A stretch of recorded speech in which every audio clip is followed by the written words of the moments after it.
2018, and I'd like to call to order this meeting of the Tennessee Board of Accountancy. This regularly scheduled meeting is taking place in Room 1A of the David Crockett Tower at 500 James Robertson Parkway in Nashville, Tennessee. The meeting date, time, and location have been properly noticed, and copies of the agenda were posted to the Board of Accountancy website on January 11th, 2018. I'm going to ask Wendy Garvin to perform a roll call to determine that we've got a quorum present. Gabe Roberts. Present. Trey Watkins. Present. Casey Stewart. Present. Janet Booker Davis. Present. Gay Moon. Present. Larry Elmore. Present. Kevin Monroe. Andy Bonner. Present. Stephen Eldridge. Here. Pamela Church. Here. Mr. Chairman, we have a quorum. Thank you. I want to remind everyone to speak into the microphones for proper recording of the meeting. Since we have two members attending by phone today, we will require roll call votes as Board Member Stephen Eldridge and Pamela Church are participating by phone. So I think I need to get a motion that we use Robert's Rules of Order for purpose of our meeting today. So moved. You got a motion? Second. Okay, in discussion? I guess we need a roll call vote on that. Jack Bonner, Yes. Janet Booker Davis, Aye. Pamela Church, Yes. Stephen Eldridge, Yes. Larry Elmore, Yes. Gay Moon, Yes. Kevin Monroe, Aye. Gabe Roberts, Aye. Casey Stewart, Aye. Trey Watkins. Aye. Okay, everybody has previously been furnished a copy of the agenda. I would ask if there are any suggested additions, deletions, or changes to the agenda. Hearing none, I'll entertain a motion that we approve the agenda as presented. So moved. Got a motion? Do we have a second? Second. Okay, any discussion on that? We'll have another roll call vote then. Wendy? Jack Bonner, Aye. Janet Booker Davis, Aye. Pamela Church, Aye. Stephen Eldridge, Aye. Larry Elmore, Gay Moon, Aye. Kevin Monroe, Aye. Gabe Roberts, Aye. Casey Stewart, Aye. Trey Watkins. Aye. Okay, again, everybody has been, prior to the meeting, furnished copies of our minutes of our last meeting. I know that there are a few corrections to those. I know we had Gabe Roberts leaving that meeting after we had adjourned the meeting, and I know that was not correct. And but I'm going to ask Wendy to just highlight their very minor changes. I think that was a typo in Gabe's case, but if you'll highlight those for us, then we'll see if we can get a motion to approve the minutes as corrected. Okay, thank you, Mr. Chairman. As you mentioned, we corrected Gabe Roberts leaving the meeting at 10:51 rather than 11:51, so that's been corrected. There were some instances where Gay was mentioned as voting, and she was not present at the last meeting, so that has been corrected. There was, under an exam extension for Mr. Coffey, there was an incorrect date of 2/27/17, and it should have been 2/27/18, so that's been corrected. Larry, was there another change that you had requested? I know I made it, I just can't remember what it was.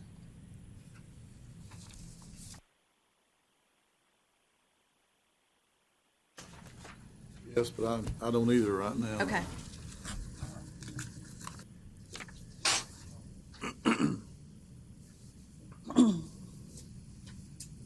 It was not even major.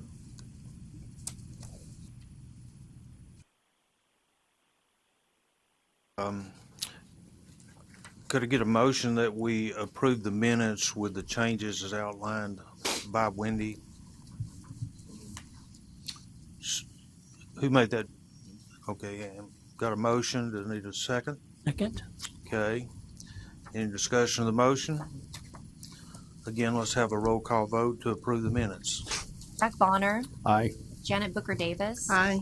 Pamela Church, Aye. Stephen Eldridge, Aye. Larry Elmore, Aye. Gay Moon, Aye. Kevin Monroe, Aye. Gabe Roberts, Aye. Casey Stewart, Aye. Trey Watkins. Aye. Minutes are approved. Next up on the agenda is the director's report, and again, I believe you have been previously furnished a copy of that, but I'm going to ask Wendy to make any comments that she would like to about her written report. The first section of the report just talks about some activities with NASBA. Several of us attended the annual meeting. This is on your iPads as director's report. I also have listed their upcoming meetings for NASBA. So if you would like to attend any of those, please let me know. I think I've got Larry down for both the annual and the regional. And I have somebody else. But if you are interested in going, please let me know. As a reminder, Andy, those regional meetings have an orientation session if you can make that work with your schedule. Use of titles exposure draft. If you will recall, this board commented on that exposure draft back in September. Just as an update to that, the UAA committee reviewed the responses received and concluded that there would be no addition of the proposed language to the UAA, and they don't have plans to revisit that at this time due to the significant comments received. NASBA's regional directors focus questions. I think it's each quarter we get some questions from NASBA that help the board of directors go about their work, and they ask each of us to answer those. Typically, the timing is not good for me to bring those questions to you all for everyone to provide input. So typically, I do that along with the chairman. So a copy is attached to my director's report of those questions that were asked and the answers we provided. Then you will just see kind of an update on renewals. I think we are in a great position right now. Odd-numbered licensees, of course, renewed this past year, and you'll see there the number of licensees that have renewed and those that we're still waiting on a renewal from. A $100 late fee will be assessed at the end of January to all individuals and firms that have not renewed. I've listed some activities with TSCPA that I attended and some ethics presentations that Sherry and I have done together. I have also listed future meeting dates. There will be one there at the end. Tuesday, May 7th is my next proposed date. So we can vote on that at the end of the director's report. I then have new licenses issued by quarter. So you will see there for the calendar year of 2017, we were more than 100 less licenses than the prior year, but I do attribute that to the significant delay in the scoring on the new exam. So hopefully we will see another uptick this year. Then you'll just see the overall licensing population, which I provide at each meeting. Could I ask a question? Sure. Here in looking at this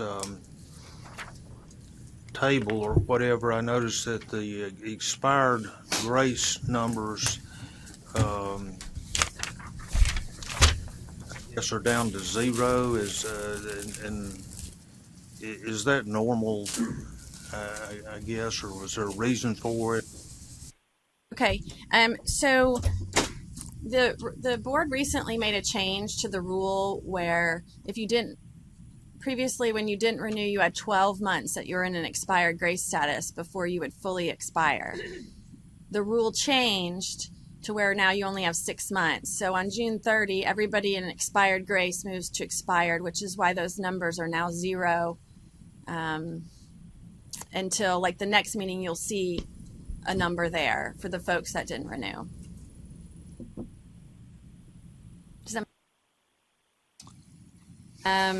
following that table, just quickly, there was a comment made at the last meeting about kind of where we stand with regards to license status and the age of those individuals. So Karen took some data and did a graph there for you all regarding the number of folks we have in inactive status relative to their age. So what I see in this is I see a significant number of maybe those in the millennial generation, certainly a strong number of those coming into the profession to offset maybe the baby boomers that are leaving or going inactive. So I think the numbers and the graph look good, but if you have any comments or anything else that you might be interested in seeing, let me know. And that concludes my comments for the director's report. We need to approve that meeting date of May 7th? 7th, and that continues with a Monday, Tuesday. That's a Tuesday. So we start our Monday, Tuesday meetings in July of this year. Every meeting after July is a Monday, Tuesday. That one is a Thursday, Friday. May. May this year is Thursday, Friday. The one I'm Oh, you're proposing for next year. I'm the sorry. one I'm proposing for 19 is a Monday, Tuesday. Yeah, I got you. Okay, we need a motion, I guess, to approve the meeting date of May 7th, 2019. Okay, any discussion? Okay, let's have a roll call vote. Jack Bonner. Aye. Janet Booker Davis. Aye. Pamela Church. Aye. Stephen Eldridge. Aye. Larry Elmore. Aye. Gay Moon.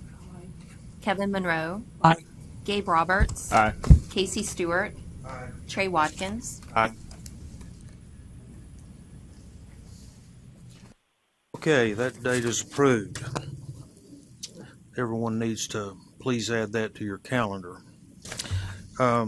Next on the agenda is a representation of case number 201-605-9331. And I guess, Sarah, I'm going to turn this over to you to handle this item. So, Thank you, Mr. Stewart. Members of the commission, the board, I've passed out a stack of letters. I thought it might be most helpful for you to review those starting out today's meeting. But the reason we're here today on this case is the respondent in this case, who is waived, is comfortable with the use of name, Amy Sherwinski, is here due to the fact that in 2007, as you can see, and as we talked about a little bit in subcommittee yesterday, the respondent in this case was involved in ultimately what resulted in a Class D felony charge for mail fraud, bank fraud, conspiracy to commit those crimes. So not the actual crime, but rather a conspiracy. And that was a result of preparing mortgage documents and forging a name of her mother in order to participate in a scheme, an investment scheme through the respondent and her husband's church. At this point, the respondent and legal counsel have agreed on the facts of this case, and we are here today simply to ask this board the discipline that is most appropriate. I bring this case back to you because the letters that you have in front of you are new information that was not previously provided to legal but has been acquired recently. The letters, more than just recommendations, make substantive points about Ms. Sherwinski's credibility, about her work ethic, both before and after the felony charge, as well as the ways and mechanisms she has used to handle that in her professional career. Because it goes straight to the heart of her role as a CPA, I felt that it was worthy of consideration of this board and whether they'd like to reduce revocation, which is the previously decided discipline in this case. With reviewing these letters, legal counsel has made a new recommendation that rather than revocation, an appropriate discipline in this case would be a suspension to run concurrent with probation, the federal probation that Ms. Sherwinski is currently going through. That's currently set to expire August 20th of 2021. That is the recommendation we have. And that recommendation is based on the mitigating factors that we've learned through investigating this case. Specifically, that work product has been reviewed by Ms. Sherwinski, that there's been no issues, the length of time that has passed since this incident, and at this time there doesn't seem to be an ongoing danger to the public, health, safety, welfare, or to the profession by Ms. Sherwinski. Those are the reasons we believe a suspension that would ultimately be around 3 years, depending on probation ending. You can have probation end early, and that's something I've accounted for in the recommendation. If probation were to be ended early, that Ms. Sherwinski at that time could approach this board through our process and ask for that suspension to be lifted. Those are the reasons legal counsel believes that again, I say 3 years just to make it simple, but a 3-year suspension is an appropriate discipline in this case. But I'd like to give you a moment if you'd like to review those letters. Additionally, Alex Fisher, Ms. Sherwinski's attorney, is here to answer questions. I let Ms. Sherwinski know last night that you had questions possibly for her. Please understand that up until 5 o'clock last night, she was under the impression she was not allowed to speak to this board, and for many reasons that probably we will not have her speak today just because of the lack of time for her attorney to prepare her. And I would ask that you not hold that against her. As an attorney, that would be something I would advise her if it was the other way around. But her attorney is here, and on simple questions, it may be that we can have some word, but we'd like to get your impression on this case. And ultimately, from legal counsel standpoint, this is my recommendation, but we defer to you and your decision and best judgment in this matter. So if you have questions after you review the letters, please let me know, and Ms. Fisher can also come up and speak to you. Excuse me, does Stephen and I have access to those letters? Yes, I emailed them to Karen to send over to you, so they should be on their way. I've got them. They are redacted because I did that before we realized that we're going to be comfortable with a little bit of a wider conversation. I do see them. Thank you. Thank you, June. So I missed it. I may have missed it. You may have done it. But for the record, can we say that we've got the permission to discuss this person and without anonymity, et cetera? Alex, is that comfortable? Yes. Okay. For the record, we do have that. All right, thanks. We need to give everybody a few minutes to review the contents of those letters. I haven't read them, looked at them, but let's take a few minutes to give everybody a chance.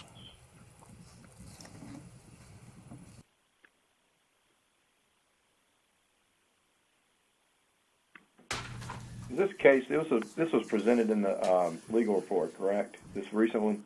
That's correct. Which item number is that? On the new agenda you should have received in your email, Stephen, it's going to be number 6, so the very last entry on the report.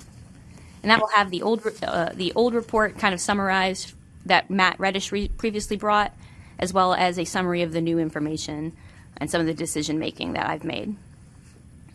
Okay, thank you. Thank you.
Is everyone ready to proceed, or does someone need a few more minutes? Before we proceed, Ms. Fisher has a small presentation she'd like to make just to the board, which may answer some of the questions you might have ahead of time, and that may also give you some time to kind of look at the letters as well. Okay, let's let her proceed then. Thank you, Mr. Stewart. Thank you, members of the board. My name is Alex Fisher, as Ms. Page mentioned. I'm here representing Ms. Amy Serwinski. Stand up.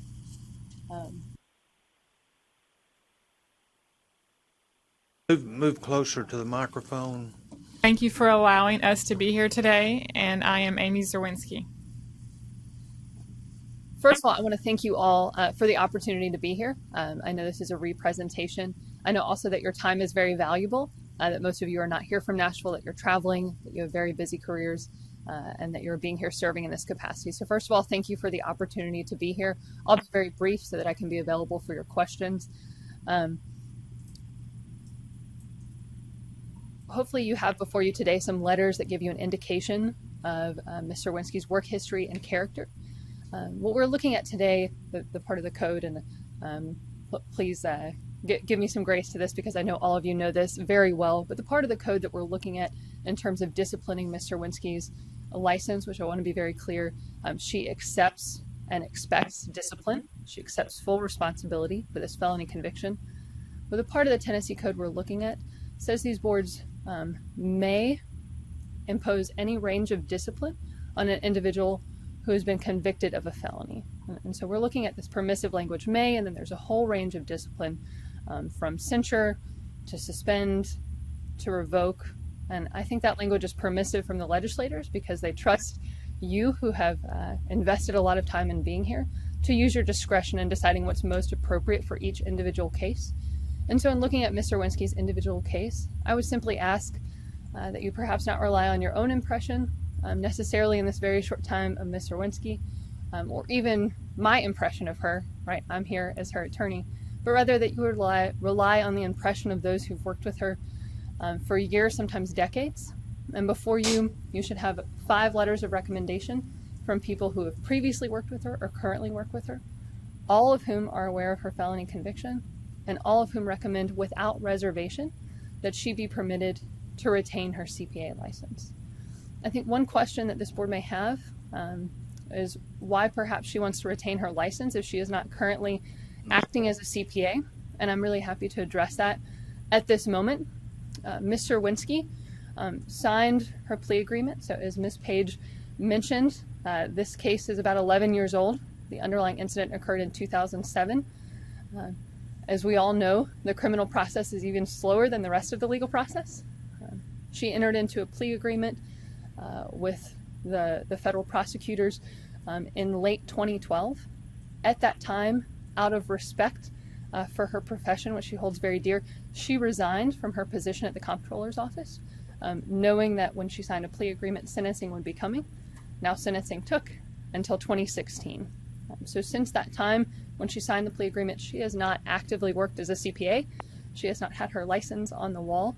Again, out of the utmost respect for this profession that she has worked very hard to be a part of, and that she takes the privilege to be a CPA very seriously. She is young, as you can tell. It's hard to believe that she has 15 years of experience when you look at her, but she has a very long career ahead of her, and she would like to go back to the active practice of a CPA at some point in the future. She enjoys her position now, and there's no imminent career change, but as she lives in Hendersonville and her job is down in Cool Springs, and she has 2 young children, at some point she'd like to change careers where she could work a little closer to home, and that would likely entail, or perhaps entail, the active use of her license. So to address your question, that's why she's here today asking to maintain her CPA license. We leave that to the discretion of the board, whether that looks like probation, whether that looks like Ms. Page's recommendation of suspension to run concurrent with her federal probation, which she is currently serving. I'm not sure if you were handed a copy of this, but we've provided this to legal, and Ms. Page can speak to the validity of this, but we've also provided a letter from her probation officer stating she is in full compliance with her federal probation at this time. I wanted to make sure you were aware of that. And finally, my client fully accepts responsibility for what's happened. We're not here asking for a clean slate. We're not here asking for this board to pretend as if nothing has happened. She has accepted and taken full responsibility for this While this is just a meeting or two here, this has been 11 years of her life. Her husband served time for his role. She's raising 2 small children. She's had cancer and is in remission in the time since this occurred, and she has worked full-time throughout this.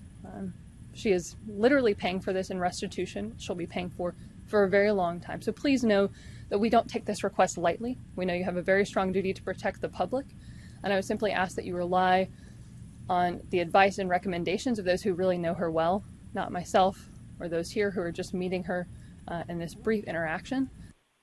Trustworthy and a woman of integrity, and that this is a mistake, that this should be noted on her license so that the public is aware of it, and that there should be discipline. But we simply ask that she be permitted to maintain her license. Thank you. Hey, I guess I would ask the members of the board if you have any questions or whatever for legal counsel. A question, Sarah, for you. Of course, Mr. Watkins. In our history, when we've had felony convictions brought before this board, have we ever issued anything besides non-revocation? I can't speak for since I've been here. The ones that I have seen, I think there's been 1 or 2 since I've been here, have been revocation. But I would defer to Wendy, who may have more knowledge, but that's not something I have looked at. I here would be consistency in treating everyone equitably. Well, I was actually going to say the opposite for this. Felonies are ranged in such variety of offense that I think I would ask this board to not look at what you've done in other felonies. I think in that place you're starting to look a little.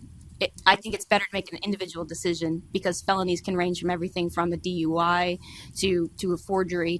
There's such a range. I think it's on felony charges. It's even more important to really look at the individual facts for this board to be consistent and do their duty. But I do understand. Obviously, we treat felonies inherently as a very serious offense to this board. Right. Kevin, did you have a question or comment? Yes, this question be directed at legal counsel, and realizing you may elect not to answer this, but if a license were to be revoked, there are provisions in place that allow for it to be reinstated.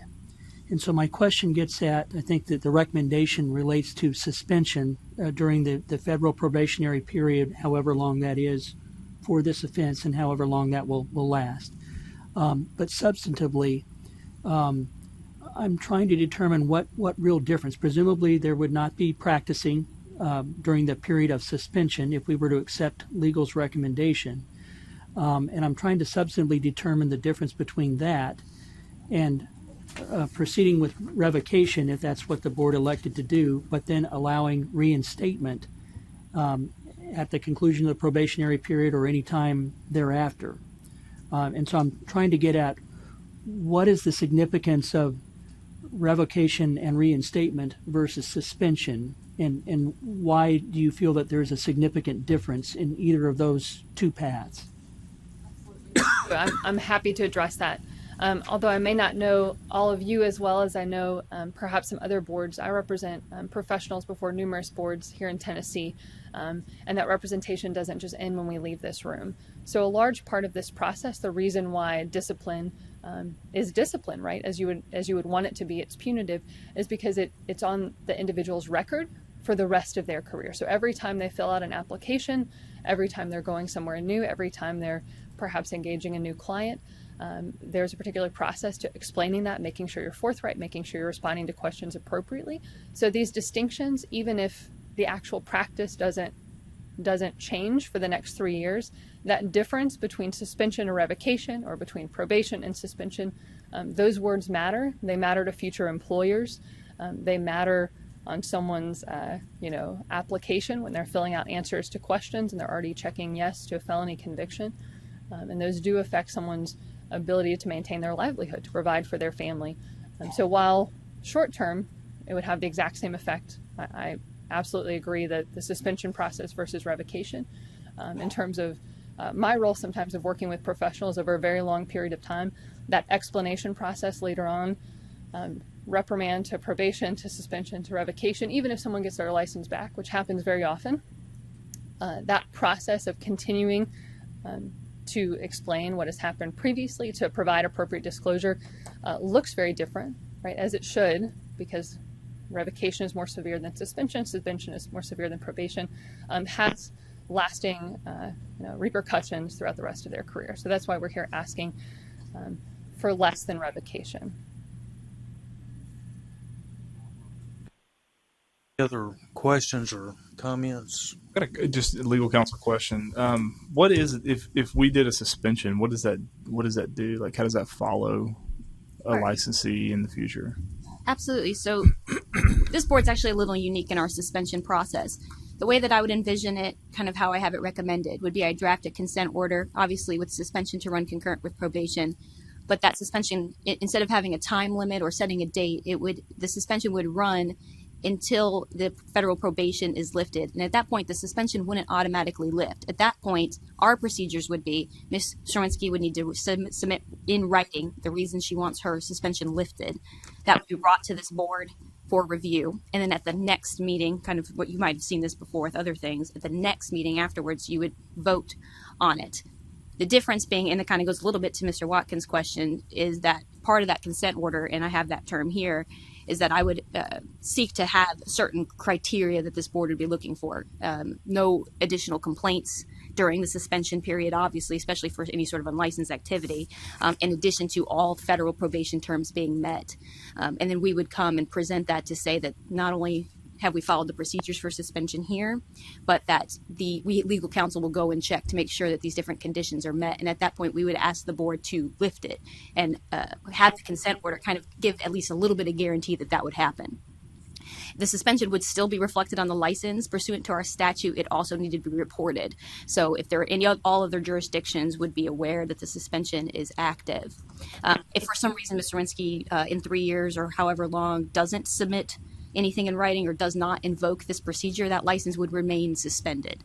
So there wouldn't be it wouldn't just automatically lift ever without this board getting the final say and looking over that record. So that's how the suspension works on our system. If you went into our system, it would show the suspension. Additionally, you have to maintain CPE during a suspension. That's different than a revocation. You would not have to do that. And so you also have to do the other things to maintain that license as if it were active during that period. Keep up with your education, keep up with fees and fines and things like that. So that's kind of another small difference of things that we would continually track if the license was in suspended status.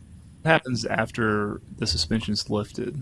Is there anything on record or? Yes, the suspension is permanent. I mean, as far as it being reflected. So forever, the license will have suspended listed as a status that license was. This discipline will be reported on our disciplinary action report for the public. It'll be available through any database we report to. But the license will say active after that suspension is lifted. When you look it up, say in our Versa system, it will say active.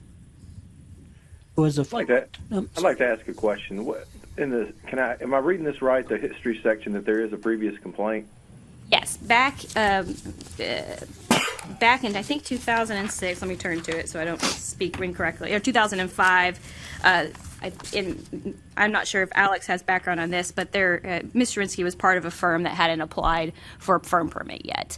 So they had done some level of a test work. This case is so old that I can't tell you the specific facts. It's not something that is maintained in our system anymore. But there is a nominal $250 that was paid. So my guess is it was a review. That would be just a guess based on my understanding of how discipline worked then. That was done prior to a firm permit being obtained. So there was previous discipline back in 2006 related to the firm. Is that firm one of these recommendations? Or the owner of that firm? No, that's no longer involved. Ms. Sherwinski doesn't work for that firm anymore. But one of these recommending folks is not the owner of that firm. Is that correct? It was a sole proprietor. It was just Ms. Sherwinski. At the time, she had her CPA license and did not know that similar to kind of a lot of our complaints, that some of that work steps into a test territory. Okay, it was her firm. Okay. Correct. Sorry. So it's no longer, so she's no longer operating in that firm and hasn't for a long time. Sarah, what changed your recommendation on this? Specifically explain to me why you feel like it should go from revocation to Absolutely. probation. When I first received this case, there was a couple things that I thought were true after I received them from Matt that changed when I got to look through the file itself, as well as receive these letters. The first thing is I thought the felony occurred closer in time to 2016 when I first received the case file. Obviously, when I dug into it, I realized that the actual offense was in 2007. Additionally, Alex was the first attorney to provide, or anybody to provide me proof that Ms. Schwinski has continued to work during that time and that there had been no problems. Additionally, knowing that the comptroller had reviewed work, I'm not going to use the word audit, I think that I've looked into that a little more. They reviewed her work and didn't find error, that there's been no consumer complaints in the meantime, that probation is being met. Those kinds of things have all factored into my decision making. When I originally read this review and when I was seeing it from the other side and listening to another attorney present it, I thought it was more egregious than what I believe it is now. I still think it's an egregious act, but I thought it was worse, closer in time, things like that. When you have talking about a felony over a decade old, it starts to get a little. To me, you've got over a decade of experience to prove that you're not going to reoffend, and so. When I think revocation, I think of an ongoing threat to the public. When I want to take a license on any of my other boards, Motor V is my most common that I'm going to go revocation on. I'm looking at someone who has been told no and continues to act. It is really the atom bomb. And I think in a case like Ms. Schwinski's, there's been enough proof here that we don't have an ongoing threat, and the likelihood of any sort of reoffense is extremely low. And so for those things, I felt comfortable coming down from revocation. But I agree with you, Mr. Watkins, that this felony is serious, and so does Ms. Schwinski. And so please understand that while this is my recommendation, that we will carry out the will of this board. But I do believe in this case suspension is a sufficient punishment for what has occurred, especially in I just get back to if someone had a DUI, for example, but they did work. They did their work properly. They did it effectively. I'm just curious, like, I'm concerned that we're getting to these one-offs. And I see high recommendations from some very important people here. I'm just concerned that this is something that could open Pandora's box for this board by saying, okay, well, she's a nice person, and we all understand that, but we have a responsibility to do what we're supposed to do, and a felony is a pretty serious thing. I understand there's different degrees of felonies, but they are felonies nonetheless. And whatever this board does sets a precedent going forward, in my opinion, on these types of issues. I get that we have some latitude, but I certainly would not want someone coming back and saying, well, hey, wait a minute, you didn't consider those issues for me in past. I mean, I've been here on 7 years. I guess this is my 7th year. I don't remember a probation. Do you, Casey? I don't know that I've ever seen us do that. Ray, I mean, I hear your comments, and I don't remember specifically what we've done every time in the past, but I, for one, am persuaded by the comments of our legal counsel. I'm persuaded by the respondent's legal counsel. I'm persuaded by the letters, and I do think we have latitude here. And while a felony is a serious word, I mean, I think there are different degrees of felony. I don't see that she stole any money from anybody. She didn't try to defraud anybody. She simply did something that was in poor judgment or because of the circumstances. But I think she's done, the fact that she self-reported, that she's agreed with the facts, she shows remorse, that she's trying to make restitution to the people that were harmed. There's a lot of good things in this, and I don't see, again, a significant risk at all to the public. We're letting her, I guess, have a suspended license rather than revoked. But I'm persuaded by legal counsel. I for one, am ready to I guess endorse or vote on legal counsel's new recommendation here. I think we have the latitude to do that, and I think it's the right thing to do.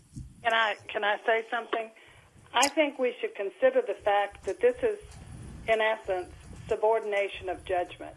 So even though you may not see this as being as serious as some felonies, in my opinion, it was a decision directly related to the duties of a CPA, and I see subordination of judgment as a very serious matter, and I think it was related to fraud. So I think those should be considered. I've got one question for legal counsel. Is it not a concern that to you guys that there's been multiple offenses? I mean, we've got this offense, and then we've got one, the different one, in 2005 or 6 that we talked about that was a direct failure to follow our rules. Mr. Aldridge, typically we don't even look this far back when we start to look at discipline adding up. Most often we're going to look back 5 years. But going to the heart of this issue, just because of the seriousness of the allegation and because this offense, the grounds of the 2007 fraud incident as well as this mistake here were close in time, it felt necessary to add it for the information of this board. But frankly, this kind of violation is so common, and it seems to be a true misunderstanding of a lot of my young CPAs that reviews and things like that border on a test work. That's why 90% of your legal report every month is that offense. I honestly know I don't give it a lot of weight. It was a small penalty. It was so long ago, and it's such a common offense that we often don't get reoccurrences of. We often have CPAs call up in an absolute panic, trying to rescind, trying to enroll in peer review, that while it is a factor that someone has appeared before this board, I didn't find it to be significant enough to push the envelope on this over to revocation necessarily. But again, that is up to the board, which is why I wanted to give you that information. You may think differently than me, but that's my thought process in my recommendation. But it's absolutely your right as the board to consider it. Can I ask for a comment from the attorney or the respondent? Given that there was an offense in 2005 and that was due to, I guess, not understanding that the firm permit was required, and then in 2007 there was trust in someone who shouldn't have been trusted. So I guess what I'd like to hear a comment on is, what can you as the attorney or the respondent say as to, given what you know now, how would that inform you going forward to not, or to keep some of these same types of things from recurring going forward? That question, and I think this also goes a bit to Mr. Watkins' question about setting a precedent, which I understand is certainly of concern. I'd like to speak to what happened in 2007, just briefly from my experience of dealing with this aspect of the legal world. This was a multi-level marketing scheme that her husband was enticed to join by a very high-up leader in their church.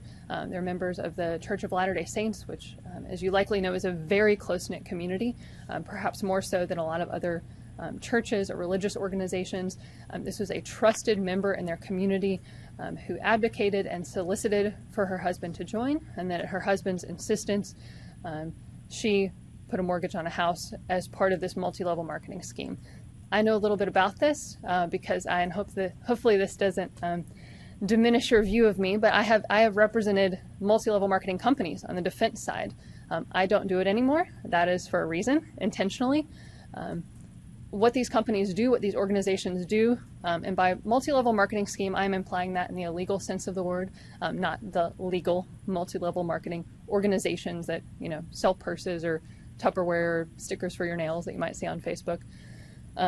What these organizations do is they target very close-knit communities that are insular, that perhaps don't trust people from outside. So an organization I represented targeted Chinese immigrants in New York.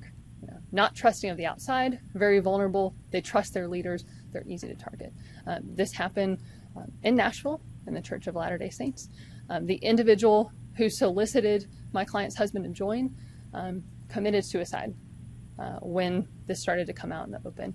I think most of us probably suffered to some degree a little bit of financial stress that happened when the market collapsed in 2008. So when you think of this happening in 2007, we're all aware and perhaps we're part of that boom that was going on. So it was really ripe pickings for someone who was an opportunist, who wanted to take advantage of the situation, particularly in a close-knit community.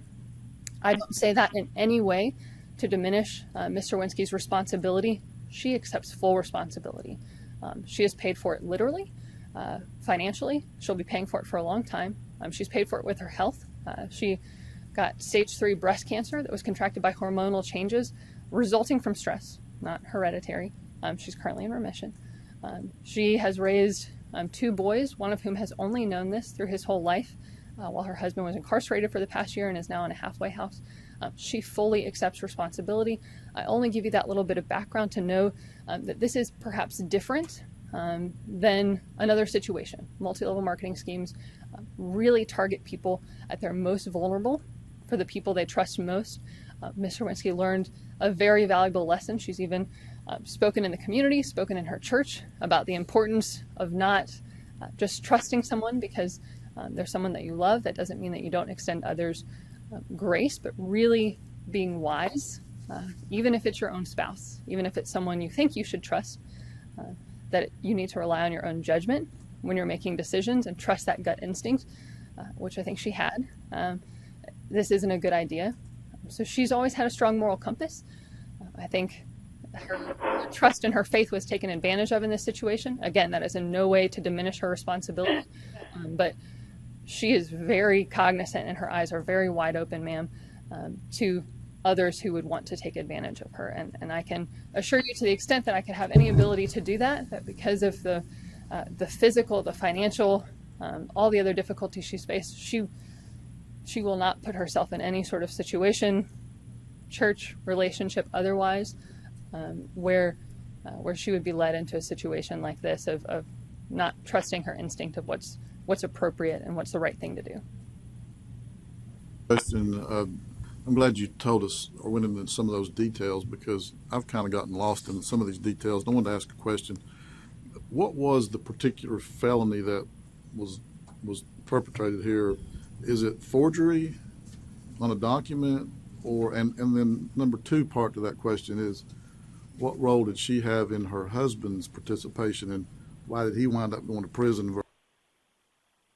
That's a great question. So the actual conviction she pled guilty to is conspiracy to commit, then it's wire, mail, all these other frauds. So it was conspiracy to commit. And the actual underlying act was she signed her mom's name on a power of attorney to put a first mortgage on her mother's house that was already paid for. So the house was paid for. This wasn't a second mortgage. It was a first mortgage. She signed her mother's name. We have a letter that we have provided to legal counsel. I don't know if that was in the redacted letters provided to you from her mother's perspective, sort of explaining the nuances of that situation. I don't want to get into the weeds here. She is not in any way contesting that happened, but that's the actual act. There's some from the letter from her mother. It almost sounds like her mother gave her permission to do that. And I'm not here to relitigate the case. I think that that could be an inference as someone who has clerked for a federal judge before and seen a lot of federal sentencing. Federal prosecutors have a very high success rate. So when you're considering going to a trial or accepting a plea deal, it almost always makes more sense to accept a plea deal. Her husband, so this was one house, one mortgage. Her husband, how many houses? 4 houses that he was involved in putting a first or second mortgage on. And again, these are kind of vague details, is a little bit old for the multi-level marketing scheme. The person in the church told the other people, the leader in the church, that if you can put this second or first mortgage on your house, if it's already paid for, and take this money out, we can put it into this investment vehicle and you're going to get these amazing returns. It's unbelievable. Well, we know when something is unbelievable, it actually is unbelievable, because that's not what happened. All these individuals were actually just defrauded of their money that they provided to this investor. A couple of questions to Sarah. So earlier, in response to another question, you had walked through what it would look like on the back end, if you will, after if we were to suspend versus revoke. Could you also then walk through what would happen on the back end if we were to revoke and reinstate, and what that would look like on the record that would be out there, if you will, and what differences, if any, there would be? Absolutely. So with a revocation, it would be similar. Either we would leave here and sign an agreement and agree to it, or we would reappear either before you all or before a judge and litigate for the revocation, depending on that. After that would happen, the license is revoked. Just like a suspension, that revocation would be reported on our disciplinary action report. It would be reflected in the file here, and it would also be reported to any reporting entities we respond to. At that point, Ms. Schwinski's license is dead, so there would be no duty to maintain CPE. All the similar, it's as if you were never a CPA, just set free into the world. If Ms. Schwinski wanted to come back for reinstatement, there are certain, and I apologize for not knowing the specifics, there are certain bars you have to meet. Wendy, correct me if I'm wrong, but I believe there may be a CPE. Is it reinstatement that has also a CPE beforehand? It is not specified in rule. The board would decide what the CP would look like. That's right. So similar to suspension, it's actually the same mechanism. Ms. Schwinski would need to submit in writing full explanation of what happened with the revocation, what she's been doing in the meantime, why the reinstatement should occur. This board would look at it, look at the writing, and then at the next meeting they could decide to either lift it or however they'd like. Additionally, you can, or reinstate rather, not lift the suspension. That reinstatement, just like the suspension, this board can add particular terms to. Legally, it's kind of a nuanced point, but it ends up being more important, I think, than it may realize. The difference to me, the big difference, is the elimination of your property right. Right. So when you're suspended, you still have a license. You still have something that, and the mechanism we would use, some sort of agreement. There may be ways that Ms. Schwinski can have some assurance that she can do certain activities and that she will get her license back to active. With revocation, that property right is completely over. So when she comes back to this board, it would be a fresh consideration with no, this board could say no. This board may change composition. The temperature could change. So it's a lot more unpredictable for the respondent on whether they can re-enter the profession. Well, but pardon me, but if the board, in a case of a suspension, has to subsequently act, those same changes could occur. We could have a change in composition of the board. They could have a change of heart. I mean, I'm not sure there's a distinction there on that aspect of it. The reason in this one there would be the agreement. So if we entered into a suspension agreement, typically what we would do in these kinds of cases, because of the ambiguity in the statute, was in that agreement between us and the party, we would list out certain conditions that need to be met to more rein in and make more predictable the board. So the board would say, you can't have any violations, you must show that you've met these different qualifications, whatever this board decides they'd like to place as a reason. And then what we would do is come to you and say, we looked at it and either they have met these conditions or they haven't. And if they have met them, the board shall lift the suspension, so that there's a little more clarity and you can direct how that looks. With the revocation, it would purely be coming back and just making a plea. Can I ask or maybe throw a different option out here? Absolutely. Because we're talking about a 3-year suspension, is that correct? More or less. More or less. What if we did revocation but allowed the reinstatement to transpire more immediately than the 3-year period? Again, because the license is dying, I guess we could enter into some... That way she's not out the license 3 years. If we feel like everything she's done, and this was a long time ago, I mean, again, I'm getting back just to an administrative perspective here that I'm very, very concerned that we're doing a one-off here and that we have not granted these same options to prior people that we have revoked license to. That's my personal perspective. But having recognized what she has done in the meantime and the fact that she's had a clean record and all these people have written to her character, perhaps she does not need to be out for 3 years and allow her to immediately file for reinstatement. That is the option of this board. I'm just kind of going I don't know how her legal counsel feels about that, but I'm thinking, okay, maybe we can do something to kind of mitigate the length of it or something. I don't know. I'm just throwing this out there for the board to consider. The point is just to be able to have something on the record. This is correct action, regardless of how long it is on right. the record. I agree. I mean, I preach consistency all the time, especially in our committee.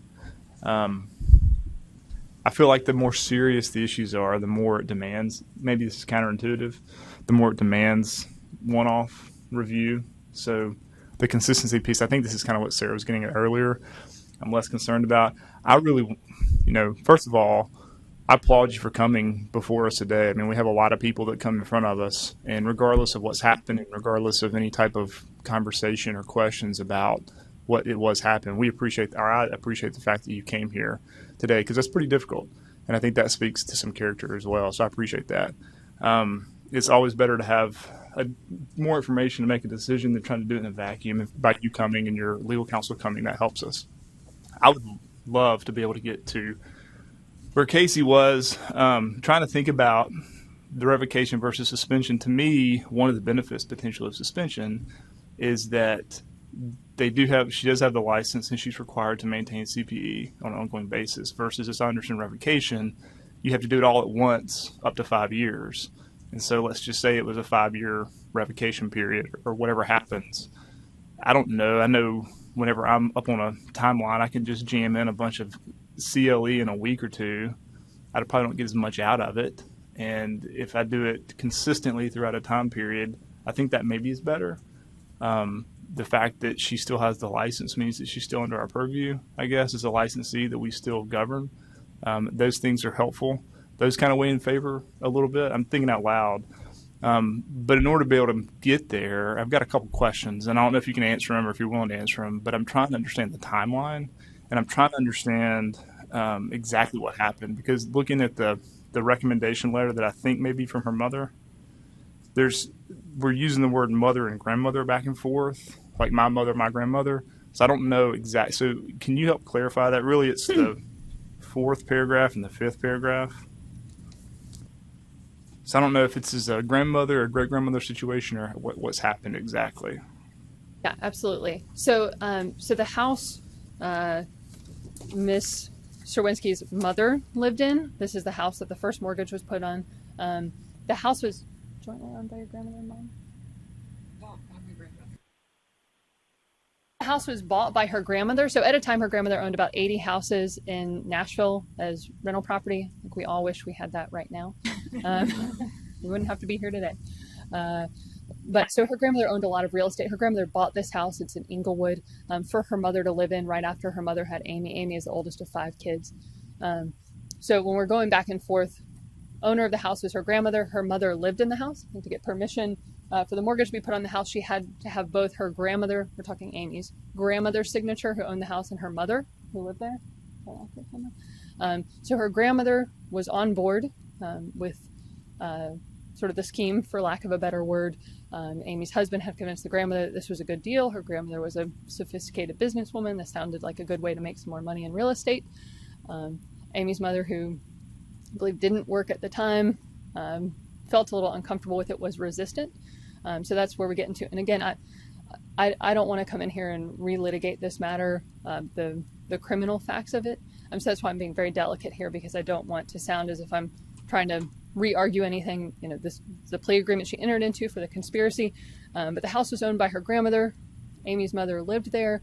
Grandmother was on board. Her husband was on board. Amy was on board. And there was some convincing of the mother to get on board, which is why Amy signed the power of attorney on behalf of her mom. So the mother said no. Is that correct? Mother said, fine, do what you want, but I will not sign, correct? Correct. I would just direct you to the letter from her mom, because, again, I don't want to put words in her mouth. And I think she says that in her letter, that she said, fine, do what you want, I'm not going to sign it. So that could be, interpret that, members, as you will. That was my confusion a while ago. It's hard to understand really what was inferred there. So specifically on the 4th paragraph of the letter, the last 2 sentences, it says, however, my mother felt she had the right to invest the home she purchased and maintained for all these years. So I'm assuming this is your mother that's talking about her mother, which is your grandmother. Yes. The next sentence says, my grandmother wanted somebody to purchase these investment options despite my apprehensions.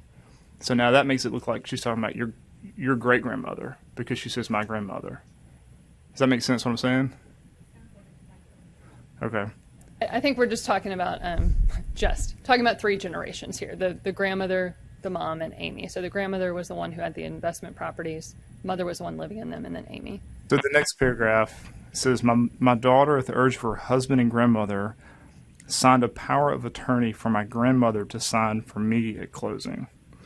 So how does that work exactly? So I thought she had signed for her mother, but this says she signed for her grandmother on behalf of her mother. I guess this is a helpful and powerful letter of recommendation, but I almost feel as if maybe it's a question as to who wrote it. even if it was the intent of the mother, because we're going back and forth between mother and grandmother. That's what I'm concerned about. I'm just trying to understand exactly what happened. Absolutely. I appreciate your questions, Mr. Roberts. I think these are typos, and just even talking about it, it's a bit confusing going back and forth between generations. To the extent of my knowledge about this, again, I didn't represent Mr. Winsky in any of the criminal case, so I haven't been part of this up until the professional licensing aspect of it.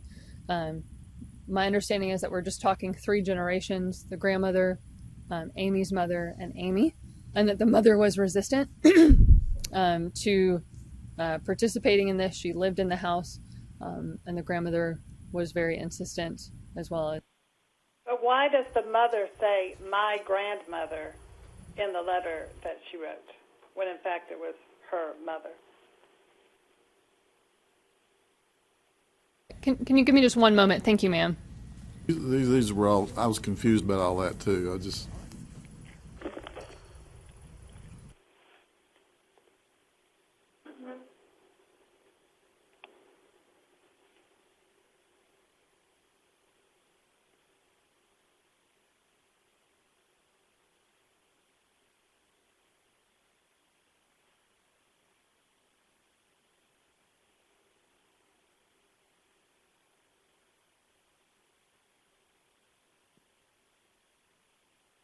A clarification on the facts. This is to our legal counsel. So Amy forged the mother's signature on the power of attorney.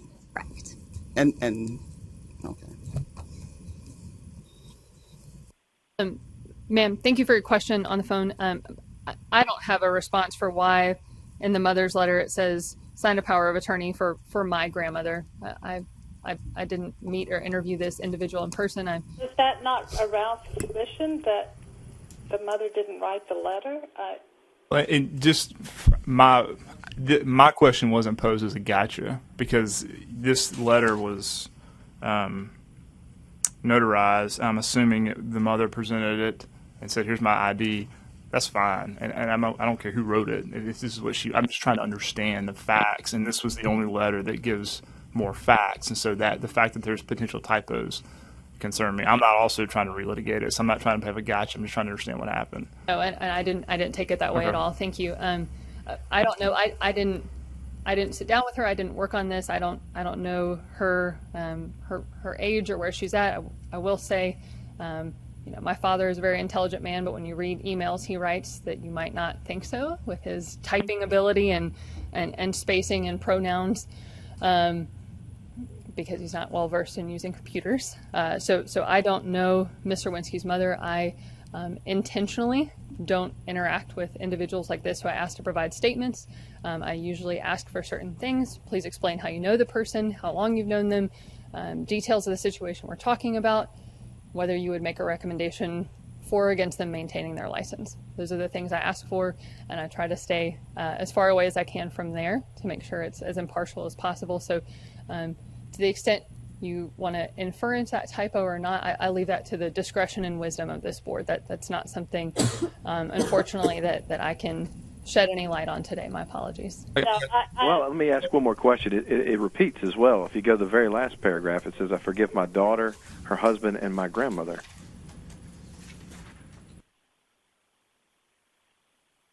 I mean, now we're getting consistent in how this is being. So I mean, I just want to understand what that means. But Gabe, you're saying even if she got some help in writing it, that if she signed that this was her statement, it's okay legally? Well, I mean, I'm just saying I don't know that we're in the position of being able to go back and try to attack that. I mean, that'd be I would defer to our legal counsel on that. I mean, the point is, if she presented it to someone and said, "This is my writing," notaries don't, as far as I understand, notaries aren't confirming that everything in the document is correct. They're just confirming the person who signed it is who they say they are with an ID. And so if that's the case, I mean, it very is likely that somebody else wrote it for her. I mean, yes, my and that's parents ask me to write things for them all the time. So. Correct, and it's actually very common. In fact, in many of the cases you'll see when we have affidavits from complainants, our investigator actually is transcribing a conversation and they're notarizing it to attest to the fact. So what we look at on our side is, do we have a notary stamp and an invalid signature? That means that regardless of who wrote it, the person who is signing is attesting to the facts within the document. So sometimes that comes with typos and confusions, but at this point, the notary was an active notary, and so it seemed like a valid attestation. Did the respondent compel a notary public to sign off as a legitimate signature that of her mother's? Yes, there was a notary that stamped with an expired stamp in the original case. That's the, going back, Sarah, to earlier. I don't think, maybe that it wasn't part of the charge, I don't know, but that was a fact, not part of the charge according to Ms. That was a fact that was presented in our materials. Correct, that was from the mother's letter. In fact, the letter itself. Well, actually, I don't know. Was it? Because it was in this original, whatever you documented here in the legal report. Yes, it's from the mother's letter. Okay.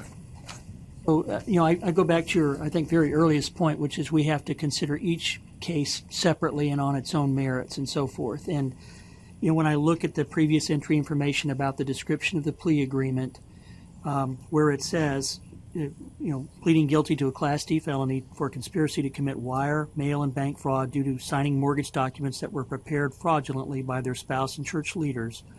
And then we have the notary issue as well.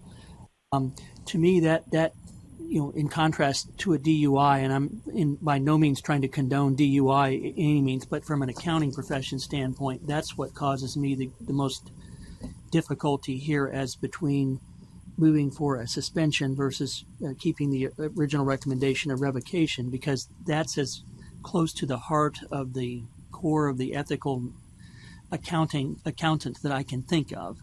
And that's why I'm having difficulty moving to a less strict part. But I do realize that people of goodwill on this issue are going to differ, and I also realize we're dealing with the career and life of a professional here, who clearly has some colleagues and friends and family members that are supportive, and so I'll accept whatever recommendation this board ends up coming with.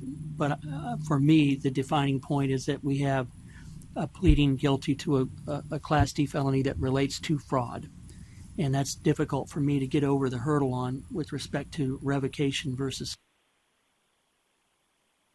And if I may, members of the board, this is just for clarity of the record, but not to comment on your decision-making here, kind of going back to something Mr. Watkins said. I want you to understand that this process is not an exception. Every respondent that comes before this board is afforded due process, and that due process right is the same. They can contest this case. They can have a hearing. If they also agreed to the facts and wanted to come and present to the board in this mechanism where we're only doing discipline, I would do that.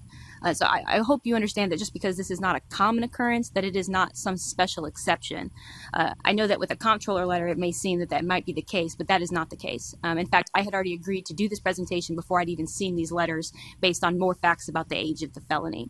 And so I just want to make it clear for the record that any respondent in this scenario would receive the same treatment and the same access to due process. I think what's concerning me is getting back to Kevin's point. I feel like what's being presented to us makes it sound like, well, it wasn't that big of an issue. And I may be inferring the wrong attitude on that, but this is a serious issue. I mean, it is, and I know y'all have admitted that you expect punishment, but I'm like you. I mean, this is at the heart of what we are as CPAs. Are we trustworthy? Are we doing the things ethically that we should be doing? And this, I think you're right, goes right to the heart of that. And that's where I have major concerns.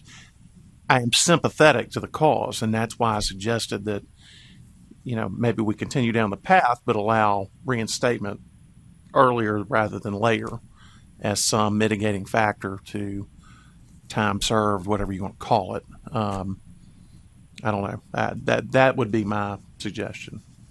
I would agree with what you're proposing, because I agree that if knowingly, and this is how it sounds to me based on all that I've heard, knowingly, I guess, forging documents is, that's just no. And I think it does do harm to the profession. However, if there is a way to, I guess, do some mitigation with the revocation, I think I would be more in line with that.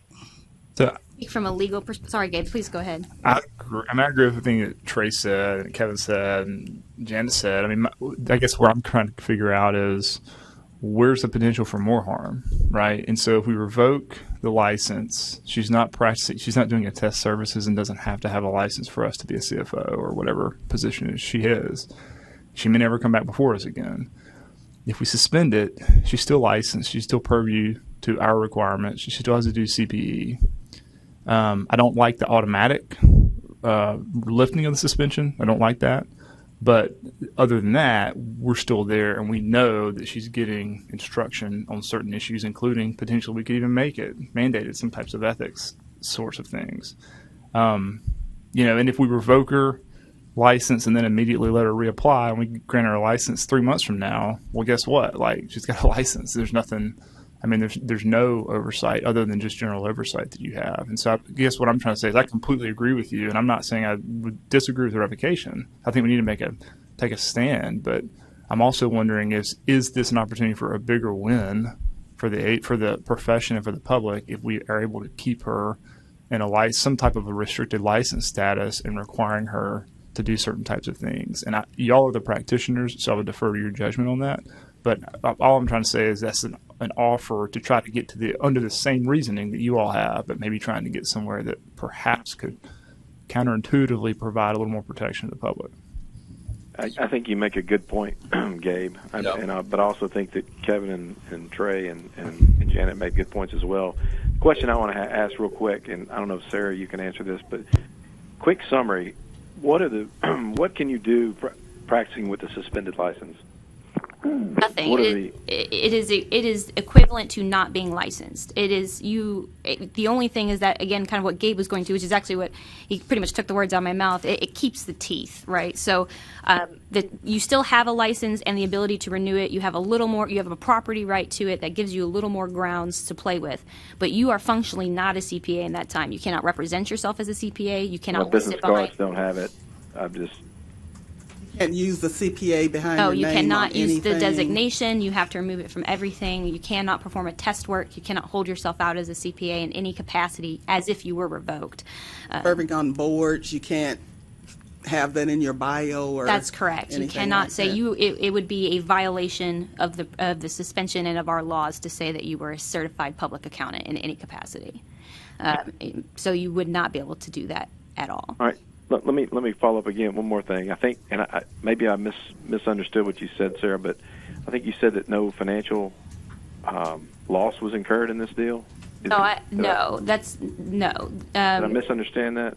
No, in this kind of scenario, obviously we have many people involved in the multi-level scheme that were financially injured, including Ms. Serwinski and her family.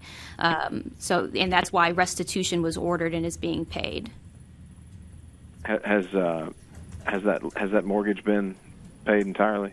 No, it's still being paid now as part of the criminal charge. And I think in the mother's letter she addresses that the mother's now paying it.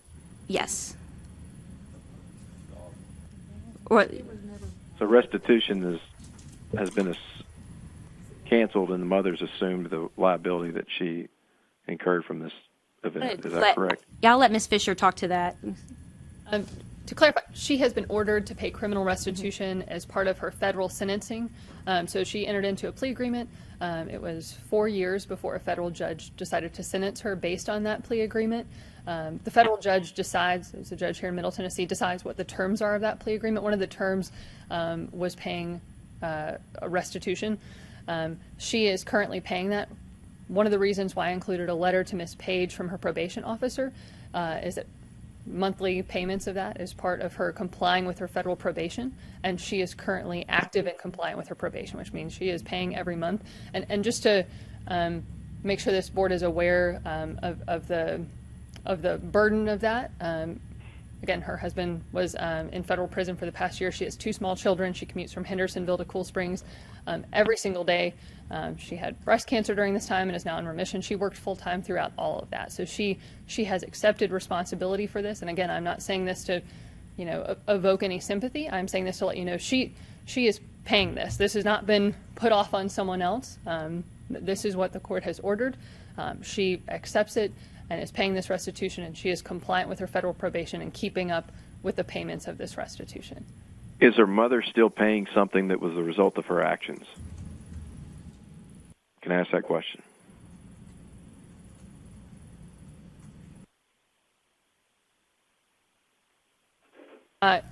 Yes, thank you for asking that question. Her mom is currently paying down a mortgage on the house that she is living in Inglewood.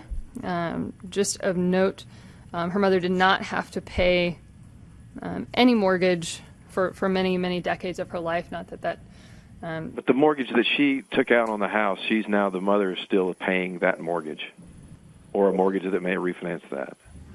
Because I know it was presented earlier there was no debt on the house, and now there is, as a result of this action. Sir, thank you for that question. Let me clarify. Ms. Serwinski paid the mortgage on her mom's house in Inglewood for 9 years. Her mom just started paying the mortgage herself in the past year while Ms. Serwinski's husband was in prison. Paid or paid off? I mean, so there's still a liability on the house that the mother is paying as a result of the actions that she did back in 07 or 6 Yes. or whatever the year was. That house is not, that mortgage is not part of the criminal restitution. That's not what's being federally ordered as part of the. I'm not putting her on trial. I'm just asking a simple question: Is there still someone paying a price for the actions that happened back in that day as a result of this case? Yes. I would say there are probably many people still paying a price from the multi-level marketing scheme that happened in 2007. And yes, Okay. there's still a the mortgage reason on the I'm house. asking this is echoing what the others said.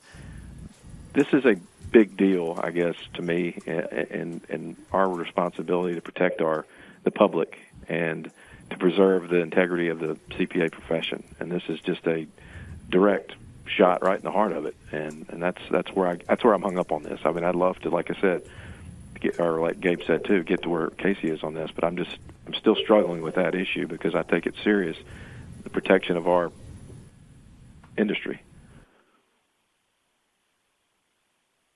Andy, if we go with revocation, what's the normal time limit to reapply? She has the opportunity to reapply at the next meeting. So the recommendation that you had, Trev. That's what I was trying to get to was. So that wouldn't be a special thing if we said No. she could that's just the normal. We determine the length of time it's revoked for. Oh, so we can make that longer? I'm not sure legal would have to answer that So question. pursuant to our rule, it reads, no application for reinstatement. Applicant is under sentence for any criminal offense, including any period during which the applicant is on court-imposed probation or parole. And So we could not reinstate. you could not reinstate until the probation was lifted, so we're kind of in a similar situation. I'd also just, as a general rule, advise against invoking a revocation, knowing you're going to immediately lift it, because that doesn't look like you're making a decision for the protection of the public. I'm really struggling with why this is, in the time that I've been on here, which has been multiple years, I have never seen us bring a case back to this board after we've entered into whatever judgment we have done prior to a formal hearing. I mean, am I wrong on that?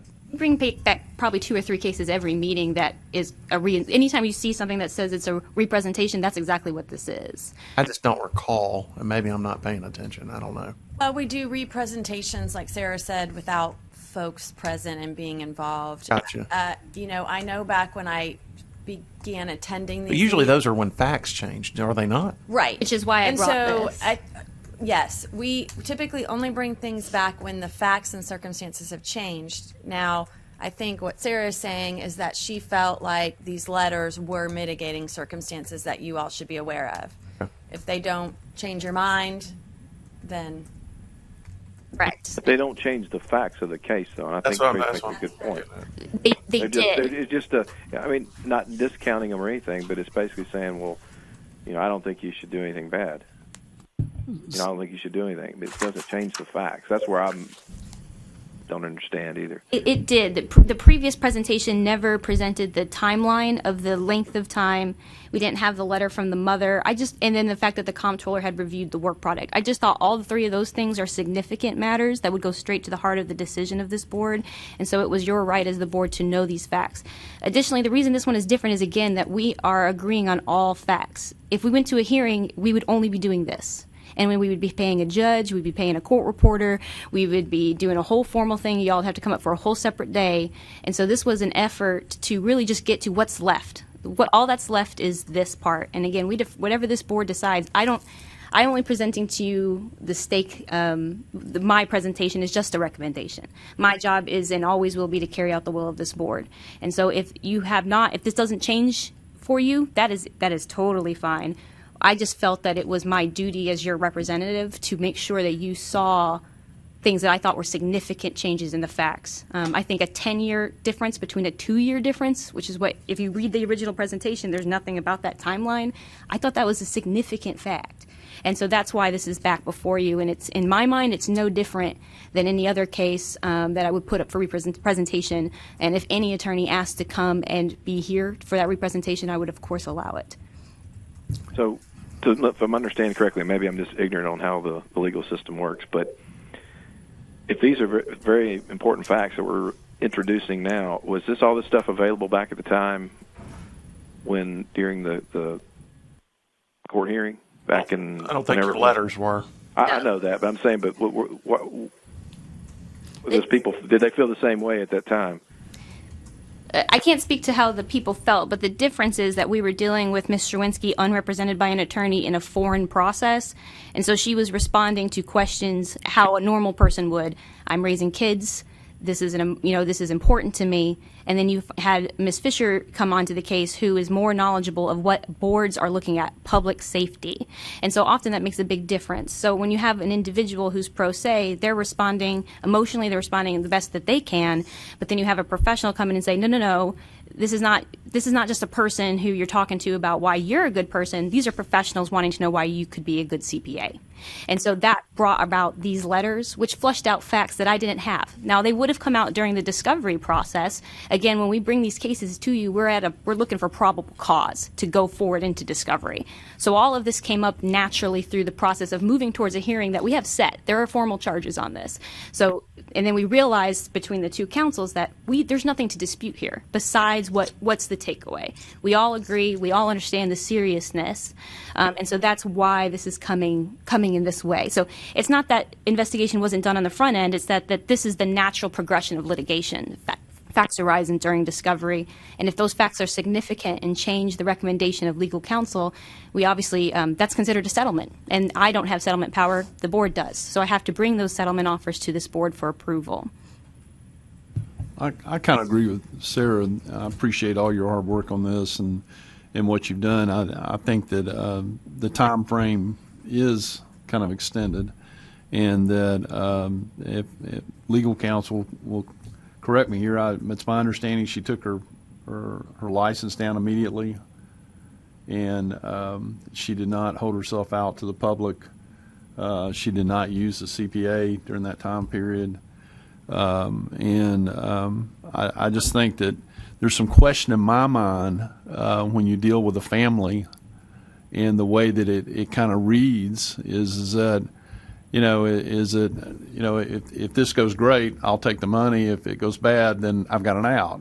And there was a question there in dealing with families, and we all have families. We know how it works, and how people can say something but not say it. And so I think there were, from that angle, in dealing with the one thing that she was involved in, that there are some questions there in my mind. And I think that I agree with your recommendation to do the suspension, and the fact that I think she would be better in the fact that she can continue her education or her CPE during this time frame. And I think that it will always be permanently on her record, so anybody can still find it. And I question some of the items. In fact, I kind of think that that she may have been better represented by getting an attorney early on, and could have kind of challenged the plea based on what's being said here. And so I think it's a great recommendation for a different circumstance. And I think we all have different circumstances, and I too appreciate Ms. Lewinsky's presence here today and coming before this, because this is a hard thing to do.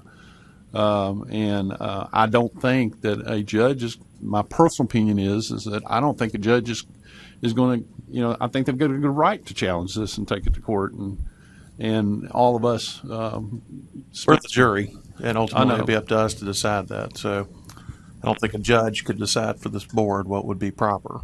But I do believe there's some question marks in the whole thing and the time period that has taken place, and I don't think this is a normal circumstance at all.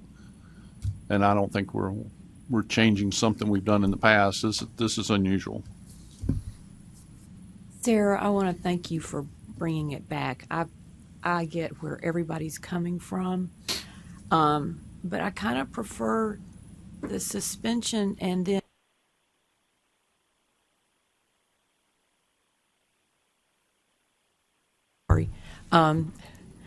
so but it's a struggle. But I also have a concern with us saying revoke it with the full intention of reinstating it quickly or within the same time period, because to me that our meetings are public and anybody could say, well, they just did that the way it would look, So that concerns me, having that discussion that revoke it, but with the intention of reinstating. One clarifying question on the suspension process. If the board were to rule in that direction, we talked about the notion that there would have to be action taken subsequently by the board at some later date, but then there was also some discussion of trying to characterize terms that would effectively bind that future board, 1, 2, 3 years out, whenever the probationary period is formally ended. What would council's view be of treating the suspension like other suspensions, where we don't necessarily try to pre-identify an outcome that a future board would have to make? That's totally acceptable. It's well within this board's authority to set terms, not set terms.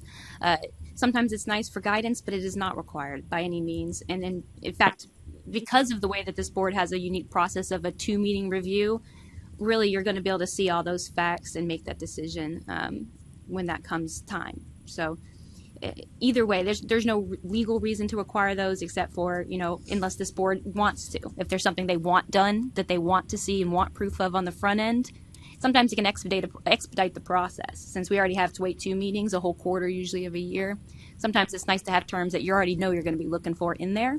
But you don't necessarily have to bind your decision making in any particular way. You can include terms and not say that you're going to do it, that you're just going to consider it. It truly is in your discretion how you'd like to craft that kind of suspension.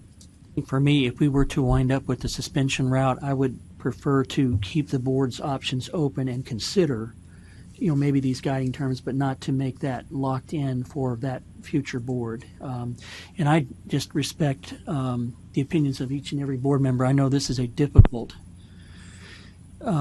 matter for all involved, including the respondent, her family, and counsel. And so whatever outcome, I think we'll all respect that. So.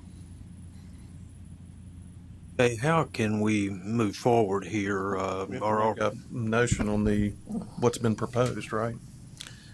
Is that an accurate statement? Or you can craft a motion that's new, however you'd like. I would like to make a motion of the recommendation of council, but amend it to say that it would have to come back before the board for the suspension to be lifted. So in other words, we would not include that. It would automatically end at the end of 3 years without the board having handcuffed the board at that point to challenge it. So if I may, I think that it may work out if you eliminate the final sentence of that recommendation. So that it would be it'd be a typical suspension and in which the respondent can apply to have lifted upon completion of probation, and then the normal suspension process, which is that rule and statute citation, the normal suspension process will be followed. Right. I'd like to make that motion. We got a motion. Do I have a second to that motion? Second. Do we have a second? Second. Yes. Okay, we got a motion and a second. We've had a lot of discussion. Is there any further discussion? Any final questions anybody wants to ask? If not, let's have a roll call. Hey, Casey, let me ask. I was on mute when I started talking. Sorry. So just so I'm clear, this motion here will suspend the license. It runs concurrently with the federal probation period, and then once that probation period is over, then the suspension, it's not lifted. It just gives the opportunity for her to come back and petition the board to lift the suspension. That is correct. So she's suspended indefinitely until she comes back to no sooner than when the probation's over. That is correct. And based on the suspension, she cannot represent herself as a CPA. She has to perform all the CPA requirements that a normal CPA would have, and she can't advertise, she can't represent, she can't post her shingle on the wall, none of that. She's just That's CPA'd correct. in private, I guess. That's right. Okay. All right, thank you. Okay, any other questions? Let's have a roll call vote. Jack Bonner, Aye. Janet Booker Davis, Aye. Pamela Church, Aye. Stephen Eldridge, Aye. Larry Elmore, No. Gay Moon, Aye. Kevin Monroe, No. Gabe Roberts, Aye. Casey Stewart, Aye. Trey Watkins, Nay.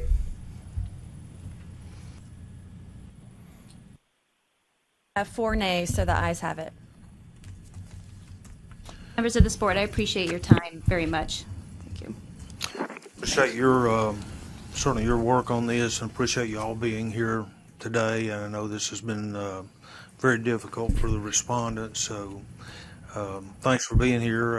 It's certainly been hard for us. I mean, this has been one of the more difficult, I guess, cases we've had to discuss and decide on, so thank you. Stewart and members of the board, I really appreciate your time. I know that you are taking time away from your families and your career to be here through the snow. Thank you for giving us this much of your meeting. Thank you. It'd be appropriate to take a 10-minute break. I would second that motion, Mr. Chairman.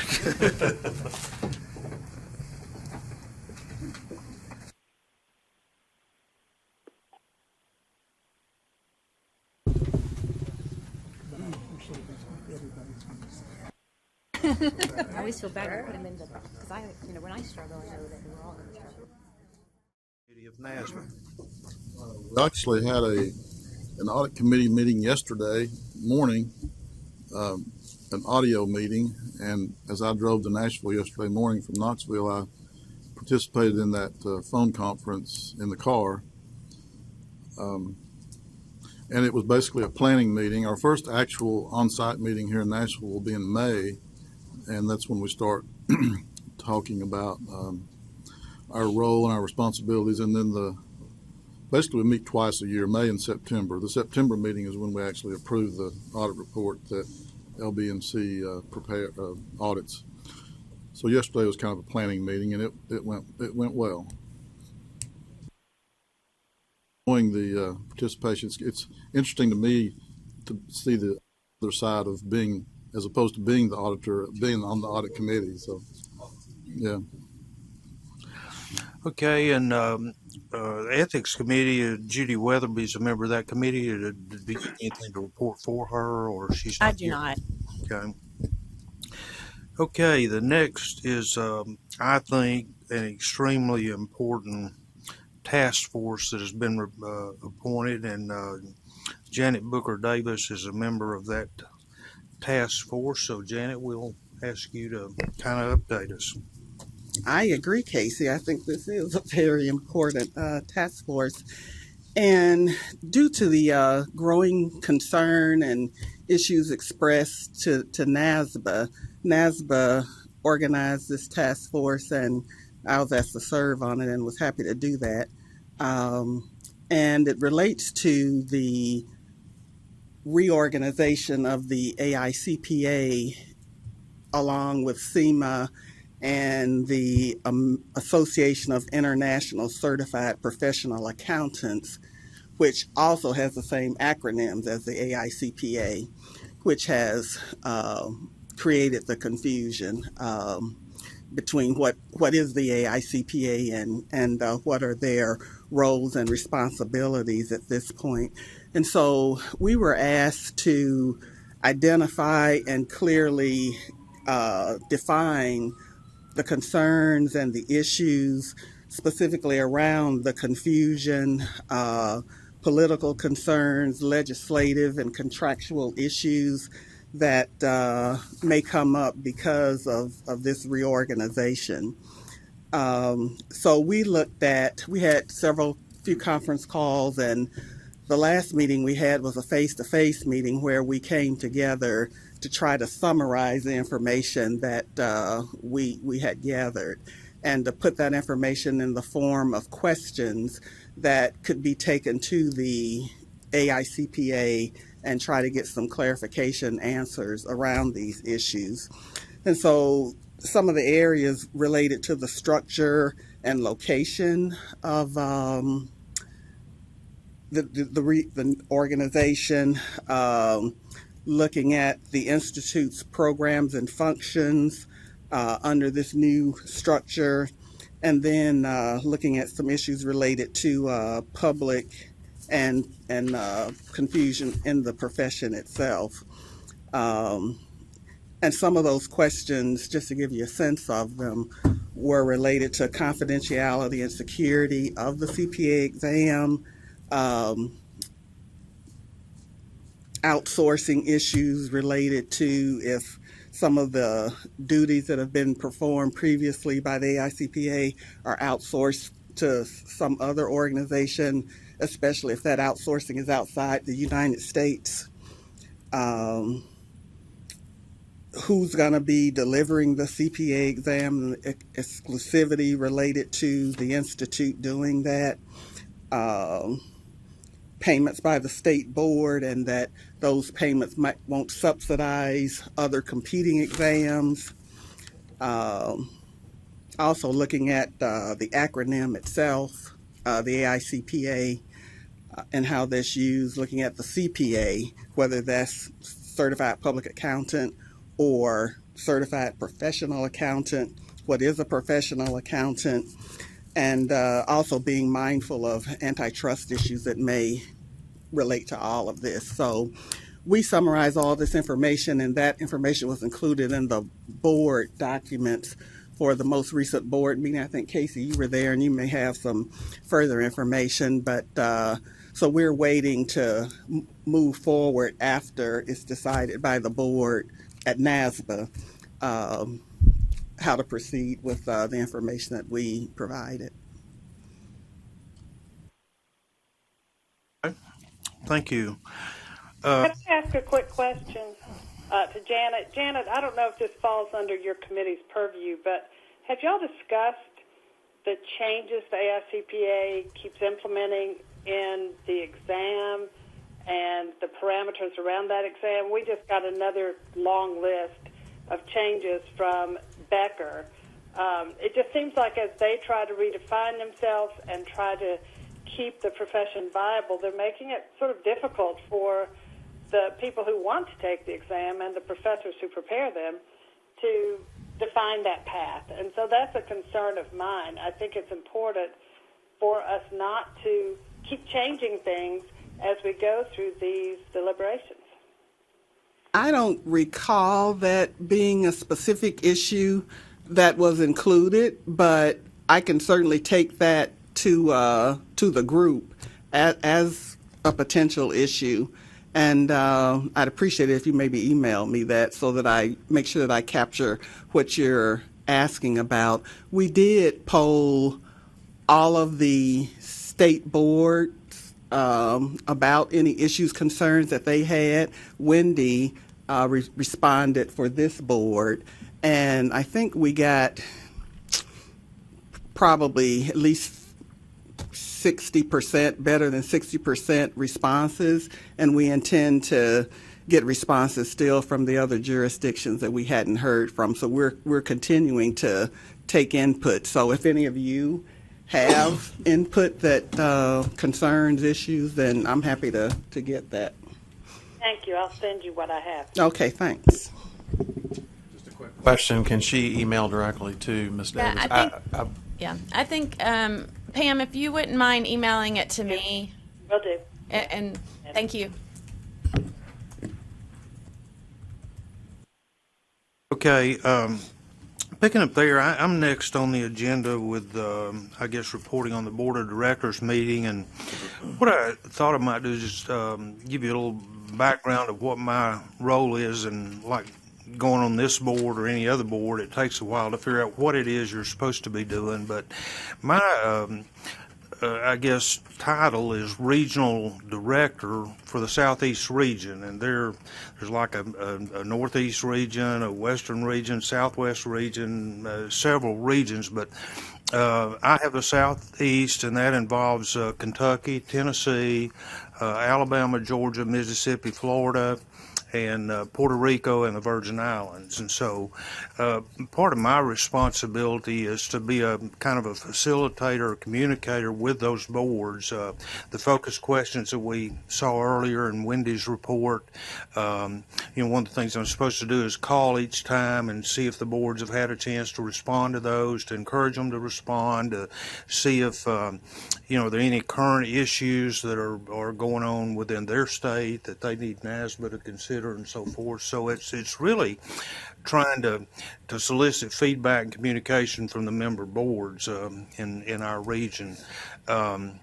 The board meeting, we had 2 days in Phoenix, actually in Scottsdale, Arizona, and a nice venue. The weather was really nice out there compared to what was going on here. But first day of the meeting was actually a meeting of the regional directors rather than full board, and there were other committees or factions of the board that met on other things. But the meeting I was in was the regional directors meeting, and what we did in that meeting was really review the results of the focus questions that from the last quarter. The big thing was talk about and try to prepare an agenda for this East regional meeting. Well, actually, the regional meetings, the East and West. The East meeting that will be coming up, I guess it's in June, and the regional directors actually run that meeting, prepare the agenda, and have to take responsibility for, I guess, the speakers, the programs, the regional breakouts, and so forth. So that was the first day of the meeting. The second day was the meeting of the full board. And much like our meetings, there are things on the agenda like approval of minutes of the last meeting, financial reports that were presented in great detail with a lot of understanding of information about financial operations of NASBA. Reports from management. Ken Bishop makes a presentation. Colleen Conrad, who's the Chief Operating Officer at NASBA. And so it's a lot of just reporting back from NASBA what's going on, things to do with major projects they've got underway, things that they're looking for feedback from from the state boards. And one thing I've tried to memorize this, hope I get it right. But if you look at the mission for NASBA, their mission statement, it's really says it's to enhance the effectiveness and advance the common interests of the member boards of accountancy. And they really, I think one thing I've learned there is they're not trying to dictate anything to anybody. They're looking from feedback from the 55 jurisdictions, from executive directors who, I think, Wendy, you're going to the upcoming executive directors conference. What's going on in your state? What are the issues that NASBA can help advance in the common interests of all the state boards? So I really like that part of it, that they're, I guess I kind of had an image that they were sitting up there with this preset agenda and they were trying to feed that down and, sell the individual state boards. And that's not the case. They're really looking for what is the state board's needs and what can they help with. The afternoon of the second day really got down to a discussion of some big things that are going on, and I think the RITF was probably the biggest of those, really, in my mind. I think you did a very good job of presenting the issues, Janet. What the board did with that, we got a confidential, I can't give that to everybody yet, but we've got a confidential draft report, and the board talked about what's the next step, where do we go from here, and I think I can tell you the board voted to provide that list of questions and issues to the AICPA for response.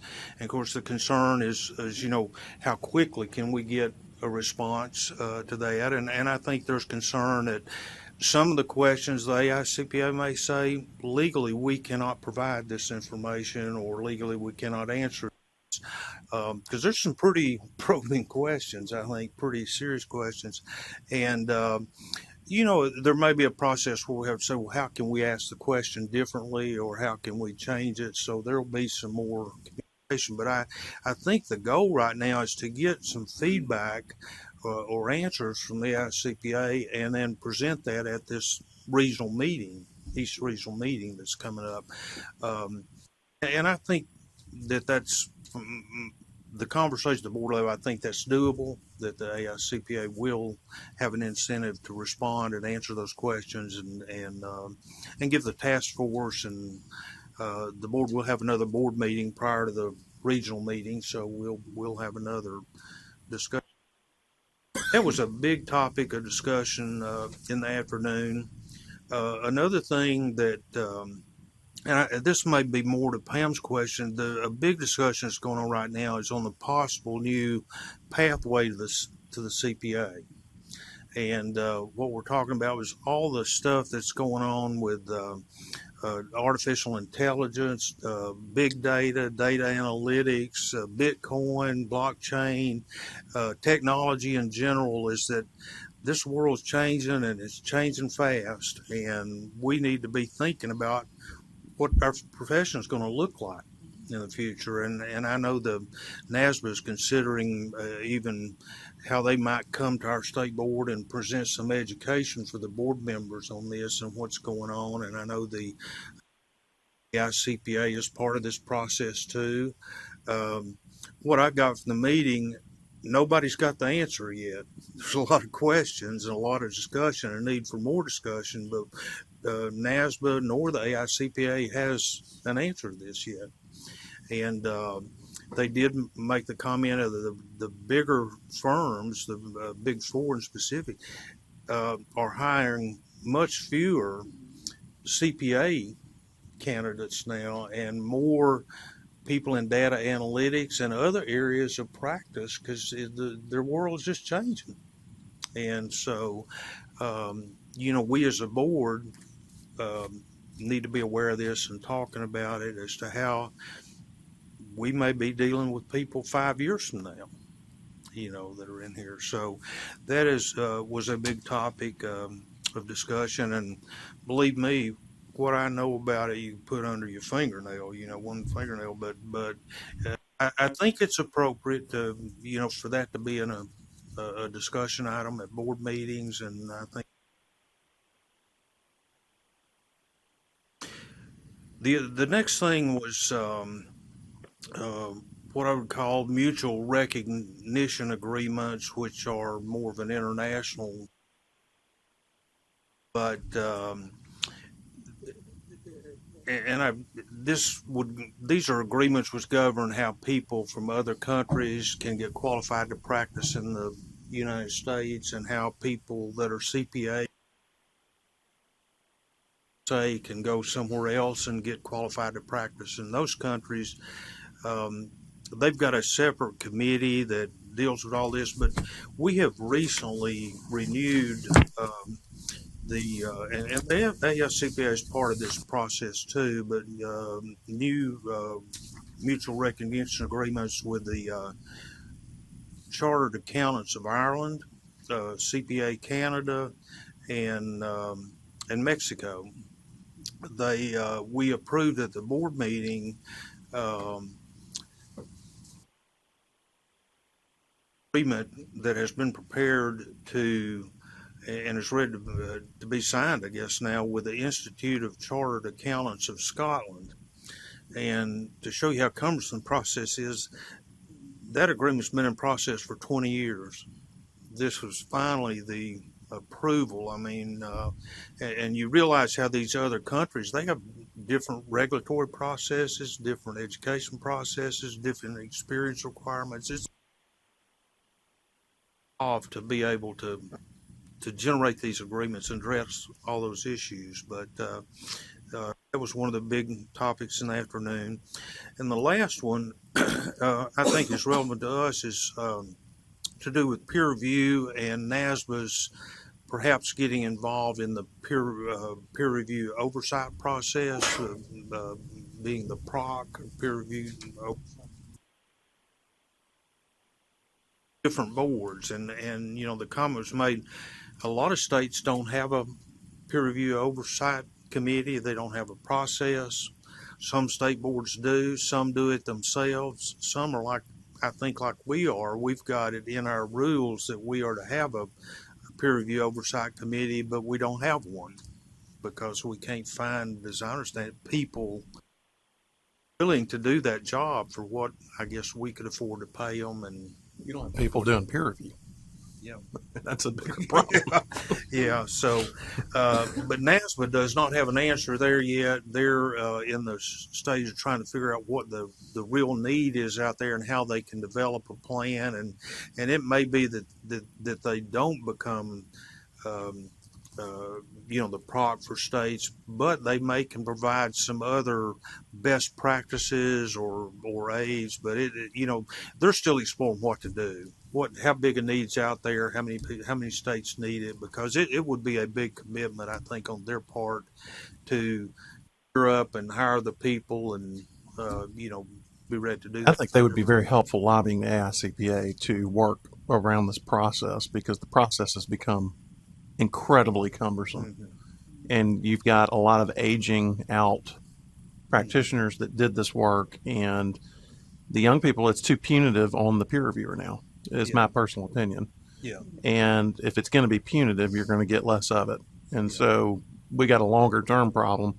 I would love to see NASBA spend their efforts working with the ICPA to come up with a reasonable solution as to how it's become less of an education tool and more of a whipping stick is the way I view it.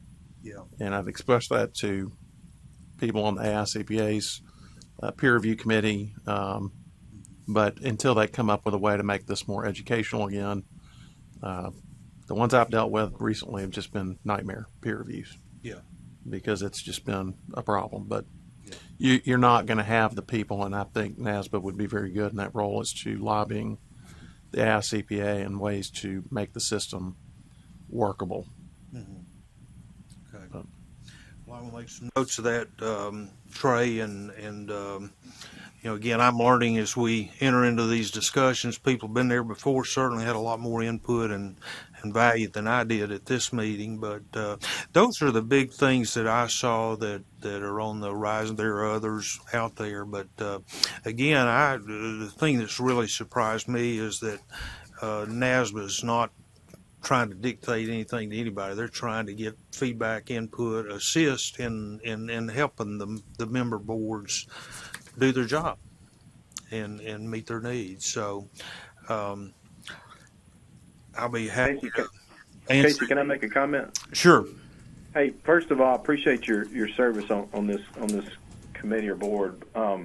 You mentioned about the future of our industry and you know, trying to do some planning and projections and stuff for that. I would definitely be interested in hearing someone from NASBA come and speak about that, because I think that's a huge potential threat to our industry as far as, you know, it changing and being, you know, not anything what we're used to seeing in the next 10 years or whatever it is. I think that's something we definitely should keep on the horizon and start planning for. And I would love to hear somebody from NASBA or whoever speak on that topic. Okay. We will provide that feedback to NASBA and see what we can do, Stephen.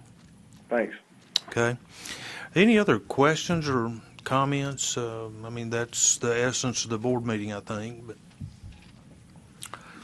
okay, let's move on to the board committee reports. And Larry, you wind up being first all the time, and you got us off to a good start yesterday. But and downhill from there. Yeah. Okay, the licensing committee addressed several issues yesterday, primarily extension requests for conditional credit. The first one we addressed and discussed was Christine Crocker, excuse me, it was Seth Coffey, who had shown up at a testing center in December, on December the 9th, to sit for reg, and due to weather, the test site was closed. The not allow for a retake or an alternate time to take it, so he was requesting us to extend his time due to how to do a retake based on weather conditions. The committee meeting yesterday recommended that we approve this request, and that would be our recommendation, and welcome the board to further discuss that today. So that's in the form of a motion. Our committee would like to make a motion that we accept his request. Is there a second to that motion? Second. Second. Okay, any discussion of the motion? Okay, let's have a roll call vote. Andy Bonner, Aye. Janet Booker Davis, Aye. Pamela Church, Aye. Stephen Eldridge, Aye. Larry Elmore, Aye. Gay Moon, Aye. Kevin Monroe, Aye. Gabe Roberts, Aye. Casey Stewart, Aye. Trey Watkins, Aye. Second request we had was from a Ms. Christine Crocker, who needed to pass audit to keep reg. She failed to pass audit on the next taking, and so subsequently lost reg in May of 17. She called NASBA to ask for an extension, was told to wait until after August to request the extension, but that they would be glad to take it up into consideration. During the period, she did not take any other, did not attempt any other takings of the exam, and so found out later she had not passed audit, and our board, we did not feel like that extension should be granted due to the fact that we had only granted extensions in subsequent periods or in the subsequent meeting or prior meetings only to people who had sat during second quarter of 17 and had one or more parts expiring in quarter 3 of 17. And so our recommendation on this request would be to deny the request. It's in the form of a motion. Yes, that's our motion. Okay, a second to that motion? Second. Okay, any discussion? Okay, let's have another roll call vote. Bonner, Aye. Janet Booker Davis, Aye. Pamela Church, Aye. Stephen Eldridge, Aye. Larry Elmore, Gay Moon, Aye. Kevin Monroe, Aye. Gabe Roberts, Aye. Casey Stewart, Aye. Trey Watkins, Aye. Third request we had was from Edith Anabanjo, who was requesting an extension for BEC examination. As of December 31st, 17, she had passed all other sections, but had a medical issue that we felt warranted approval of the extension, and so our recommendation and our motion is to approve Edith's request for an extension. Okay, and that's in the form of a motion? Yeah. Second. Okay, got a motion, a second. Any discussion? Let's have a roll call vote. Andy Bonner, Aye. Janet Booker Davis, Aye. Pamela Church, Aye. Stephen Eldridge, Aye. Larry Elmore, Aye. Gay Moon, Aye. Kevin Monroe, Aye. Gabe Roberts, Aye. Casey Stewart, Aye. Trey Watkins, Aye. Fourth matter we considered yesterday in committee was the request from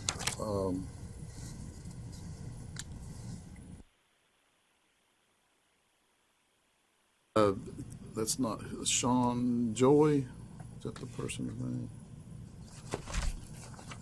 Yes. request for the name, a firm name of NCB Consulting Corp. After consideration in the committee, the committee voted to recommend approval of this name. However, we did recommend that in the correspondence with her, she had indicated that she was going to offer attest functions in the future, and we recommended that motion. We recommended that we communicate her responsibilities if she does consider attest functions in the future.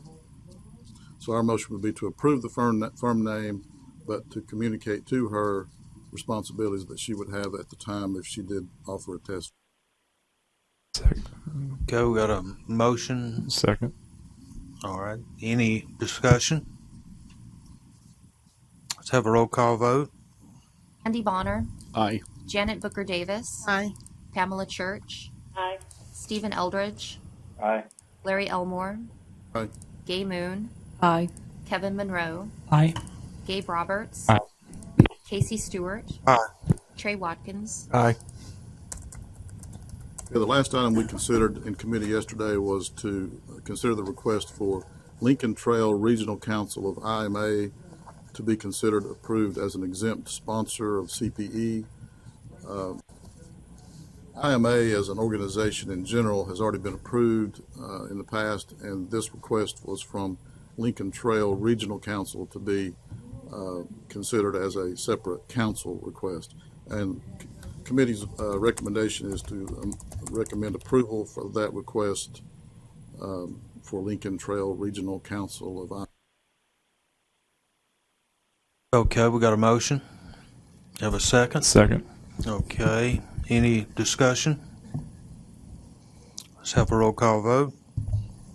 Andy Bonner. Aye. Janet Booker Davis. Aye. Pamela Church. Aye. Stephen Eldridge. Aye. Larry Elmore. Aye. Gay Moon. Aye. Kevin Monroe. Gabe Roberts. Aye. Casey Stewart. Aye. Trey Watkins. Aye. Chairman, that concludes the licensing committee's committee report from yesterday. Thank you, Mr. Elmore, and another outstanding job. Yeah. Gay, we'll go to you as laws and rules. We had two rules that were put before us. One is the CPE rule. Wendy is trying to work in the model rules, technical fields of study, the definition. There was some discrepancy between our board and NASPA, and she's trying to make that more consistent as well as other areas. She read through some of her additions and is going to continue working on that. The other item was the rule on fictitious names. There was a last-minute change to a draft that we had received earlier, and we had a lot of questions and discussion, and so this committee wanted legal to expand a little bit and answer some of those questions, and I think they've made arrangements for that to happen now. I'll start off for a Okay. minute to give maybe a little bit more explanation about where we are and what we're asking for.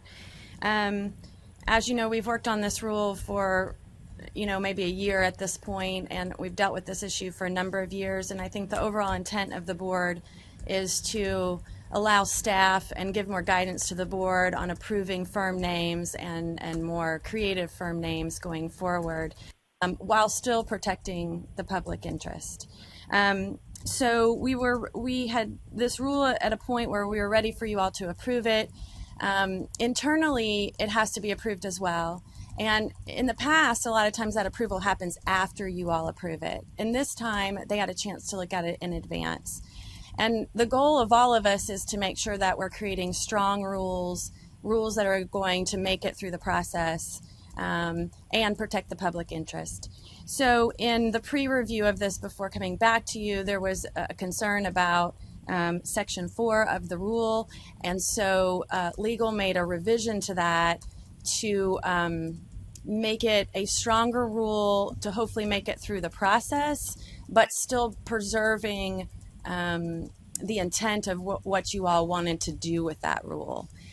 So at this point, I think you can, if you have more questions of legal, you can ask those. If you are comfortable with the wording, we could move forward. If you're not comfortable with the wording, we could certainly table it and maybe work on the wording a little bit. We could also remove that entire section 4. As a reminder, section 4 is something not from the model rules. We did create that section based on feedback over a number of meetings. Does that help explain a little bit more about why there was a change? I think we all understood that. Okay. I think the problem is that it kind of gave a different meaning. I mean, you say it strengthened our intent. I felt like after conversation, what was being said was not necessarily our intent. Now, I don't know, Kevin, you were speaking to that yesterday. I'm not sure. Trey, we cited an example in yesterday's committee discussion. This is in the context of fictitious firm names, so I think we have to view it in that, and it's very directly related to the practice of the accounting profession. So I'm not discounting the safety and public welfare at all, but when we, in the original phraseology, had reflecting discredit among the accounting profession, it was not meant to protect the accounting profession in a pernicious way. Discreditable acts is a very well defined and well litigated term in the AICPA code and in court law. And so the example that we used that would differ in terms of interpretation potentially was if a firm applied for the name Weir Shysters CPAs. I think arguably you could say that might reflect discredit among the accounting profession. But under the new proposed phraseology, it's hard to argue that that would compromise the health and safety of the public welfare per se. And so there really was a point to confining this to the profession. And my concern was that, there is a legitimate interest in not having professional boards be so sanctimonious that they're only out to protect their own and so forth. The notion of acts discreditable here was in fact to protect the public welfare, and I think it's well accepted in my view in the practice of accountancy as a disciplinary type of a matter. So it was not intended to insulate the profession; it was intended to do the opposite. And I just didn't see whether this proposed change accomplished that. And so that was the area I think of concern, Trey, that I had raised yesterday.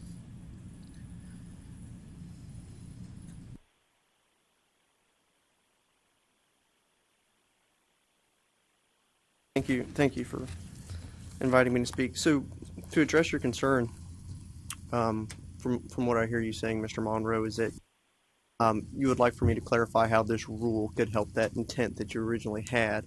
And I think all you really have to do is just, because they're phrased together, just concentrate not on health and safety, but concentrate on the word welfare of the state.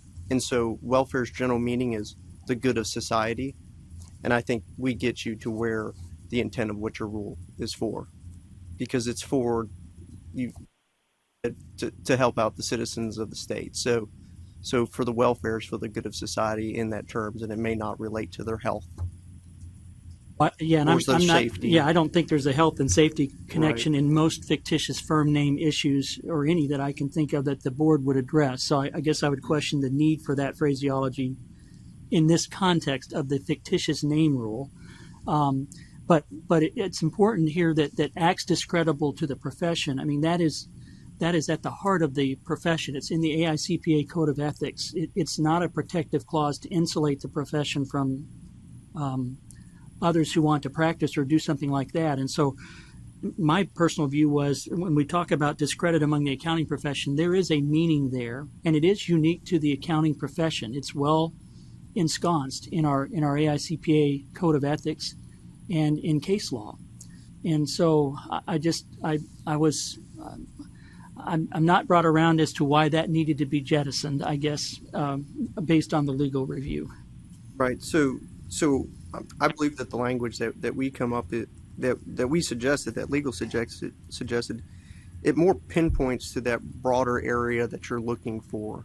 So you can capture underneath welfare this broader area that you may be looking for that has to do with maybe something that's more good within society. And we are couching it within that public protection realm, which is the intent, the legislative intent of this board is the public protection realm.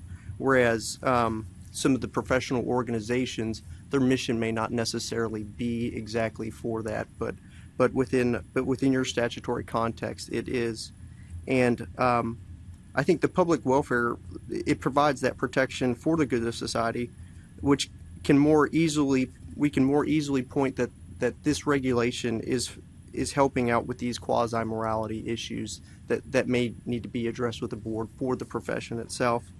And I think for as an attorney, it alleviates any concerns that I may have about when the rule is read, whether or not it's trying to create this restraint on commercial free speech that's out there. So because the language that we've proposed couches the attempted regulation back to the public protection realm, and so it helps to avoid the airing of potentially a public free commercial speech restraint in there. So.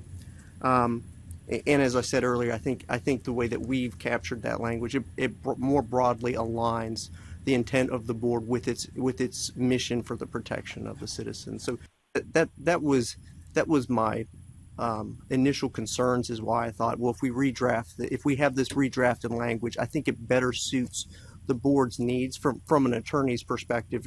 If I was to choose one of these, I would say this is a better rule for you all to attempt to pass here in Tennessee.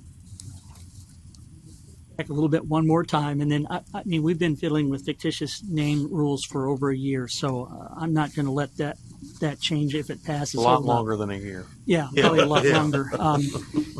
We have to keep in mind the context here, which this is in the context of people applying to the board with a firm name that does not otherwise, meet the criteria that are laid out, and the board has discretion, and we just exercised that on a firm permit a few moments ago.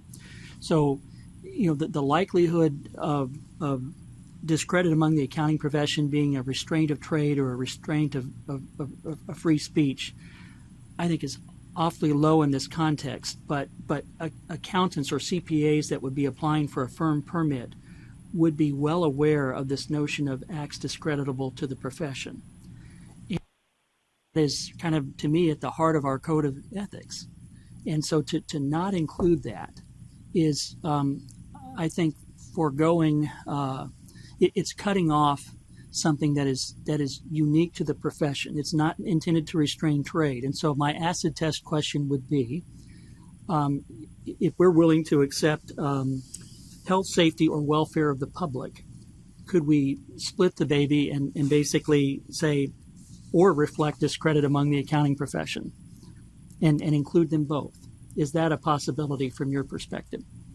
It's not one that I would suggest, because it really just it's redundant within itself. So it appears that I think from a legal perspective, the language that we've suggested works for the intent, I believe, of what the board wants to do. By adding that in there, it just doubles the ability to do it within the rule, and so it creates maybe a little bit of confusion. Is that if you're putting two different things in there, you would assume that they're meaning different things.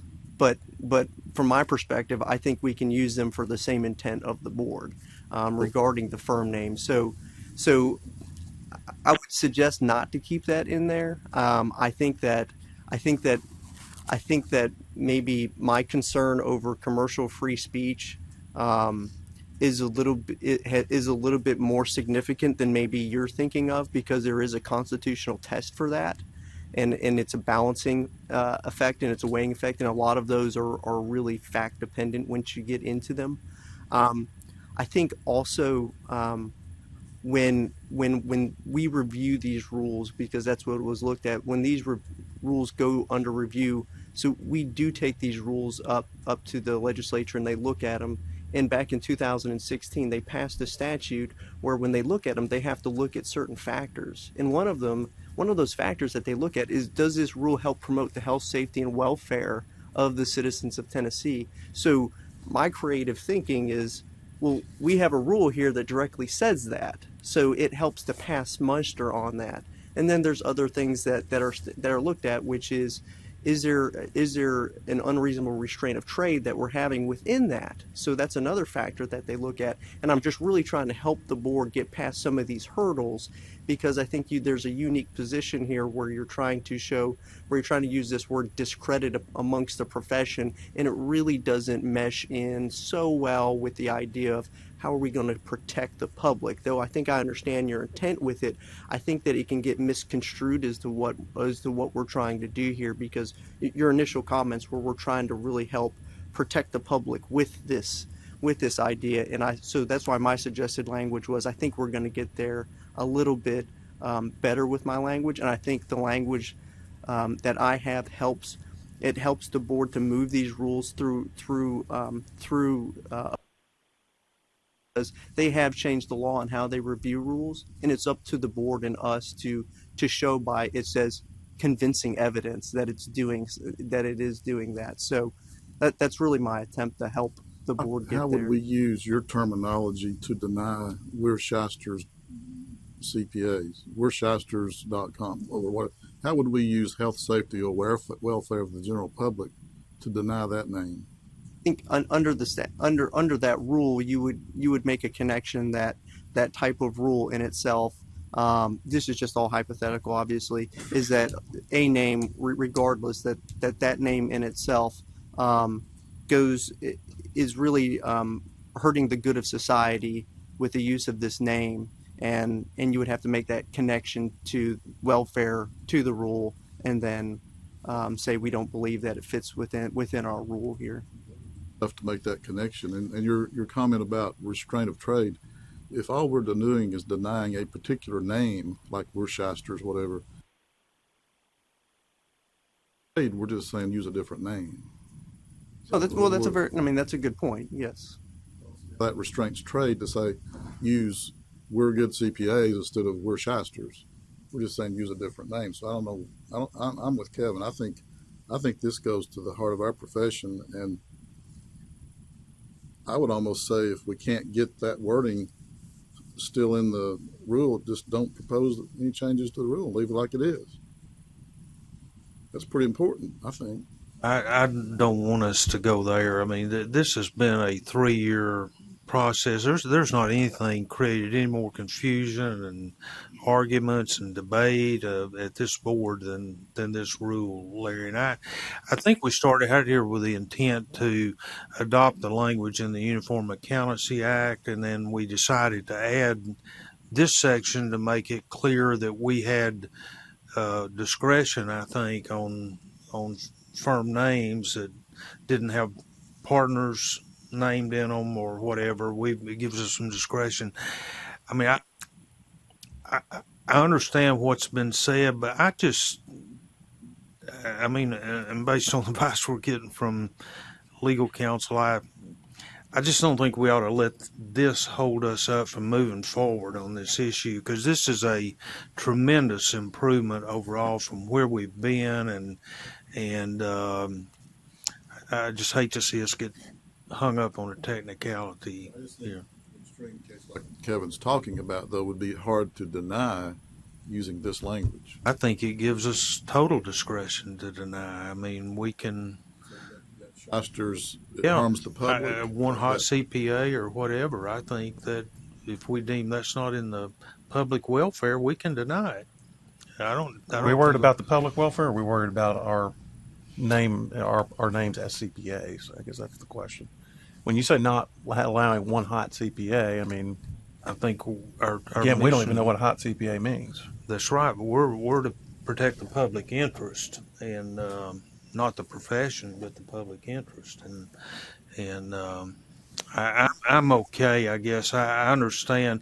I would rather have it worded the way it's in there, but based on what I'm hearing and the rules process, if we can move this forward, I'm okay with the new language, and I would like to see us move it forward.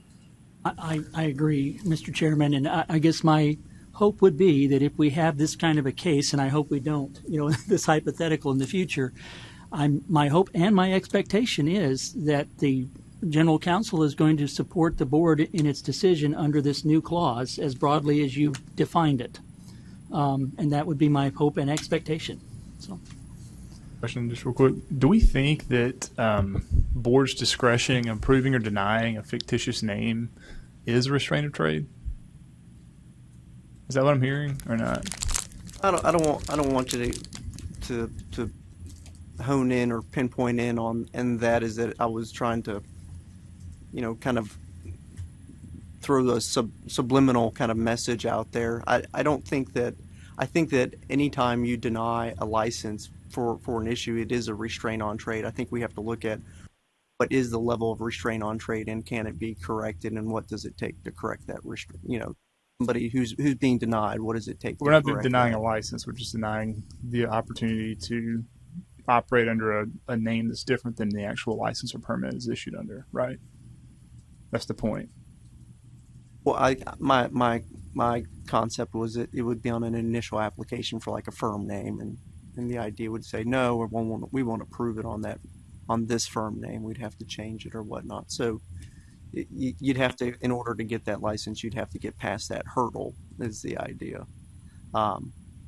So it does create a restraint, but I would say that I have less concern about that than I would about an idea of whether or not you have a commercial free speech issue with. Ultimately, Wendy, does this help you? How does this affect staff's ability to deal with these issues without having to bring every single one of these to the board? I think the new rule is helpful. Okay. I think it adds more clarification. I think you'll see less of them. That's what we're hopeful for. I mean, these are ultimately for y'all to get clarity and accomplishing that, not recognizing the fact that we have to deal with these and we don't want to restrain ourselves. But I do want to make sure you're comfortable with the rule revisions and that they're helpful to staff. My main concern initially was, can we deny the same thing we would deny under the previous version? And, they have assured me that this wording meets the same purpose.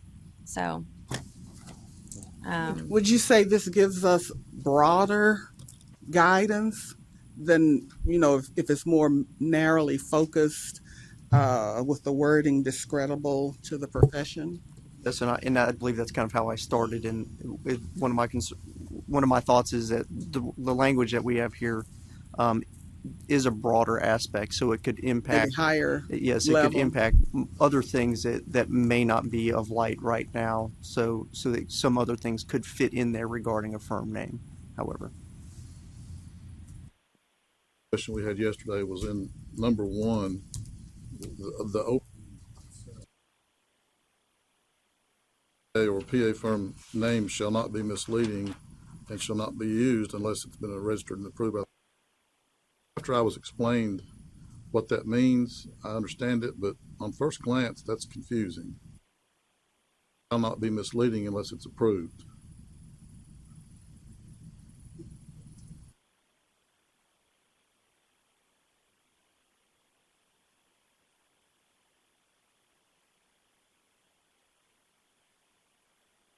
The way I read this is, the CPA or PA firm shall not be misleading.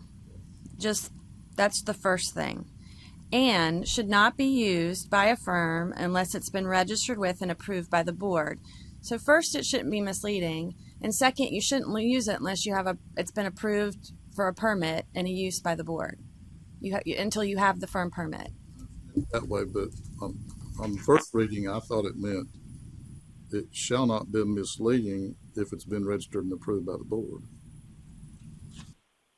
What got me comfortable is that in the second and third paragraphs, I guess both second and third, we define what misleading is and is not. And so since we're doing that, I got comfortable there. Yeah, that opening sentence has 2 qualifications. A firm name cannot, 1, be misleading, nor two, can it be used unless it's approved by the board. And then it goes and further define what is misleading. Better if you use should instead of shall. Should not be misleading and shall not be used unless it's been registered. I don't know. I don't remember who brought it up yesterday, but it may have been Gabe, but I agree. I mean, does it help if you take misleading out of the first section? A CPA or PA firm shall not be used by a firm unless such name has been registered with and approved by the board.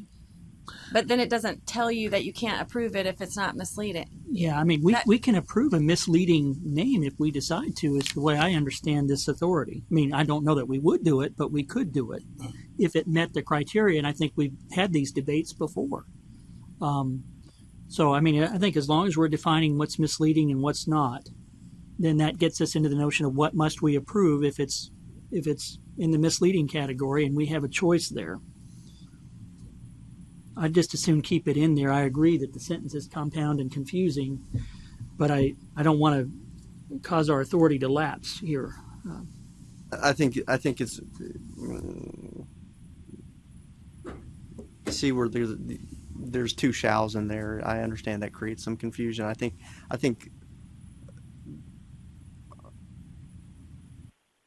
I understand what it means. It could be worded differently for a little so that it reads kind of more how people read sentences. You could take shall not be misleading or used by a CPA firm unless such. You could kind of take out the and shall not be, the double shall. We could take it out and it's going to do the same thing. Everybody else understands that it's okay. But you pointed it out, and I understand there's two shalls in there, so it does create a little bit of confusion. I mean, can I ask a quick question? I'm sorry, this is going to be a lawyer question, so you can totally zone out if you want to. This is probably something to be better for me and Tony to discuss over coffee. So I'm actually concerned that you talked about your commercial speech restriction concerns, right? So we've got the discretion as the board to decide, is this name okay or not? So from a restraint of trade issue, I'm thinking maybe what we should do is have the fictitious name application separate from the permit application so that you all can say, we're going to approve your permit and it's going to be Gabe Roberts, CPAs, whatever. If you want to do this fictitious name, this is the second thing. It's part of the same application, but if we deny your fictitious name and make you go before the board, we're still granting your permit to operate, right? That's easy to fix if we feel like we need to fix it. But the commercial speech thing, from an intermediate scrutiny standpoint, from doing it, you're talking about trying to relate it, I think, back to what was the board's action and is it clear that they have the authority to do it? Now, I get the concern about the statute begets the rules, and so you got to make sure the rules don't go outside the scope of the authority that the statute gives the board. But if we don't talk about acts discreditable, I think there's a legitimate case to be made that it could potentially be an unlawful or unauthorized commercial speech restriction because it doesn't specifically give us the authority in our rules and put the public on notice that in addition to welfare, we're also talking about acts discreditable to the profession.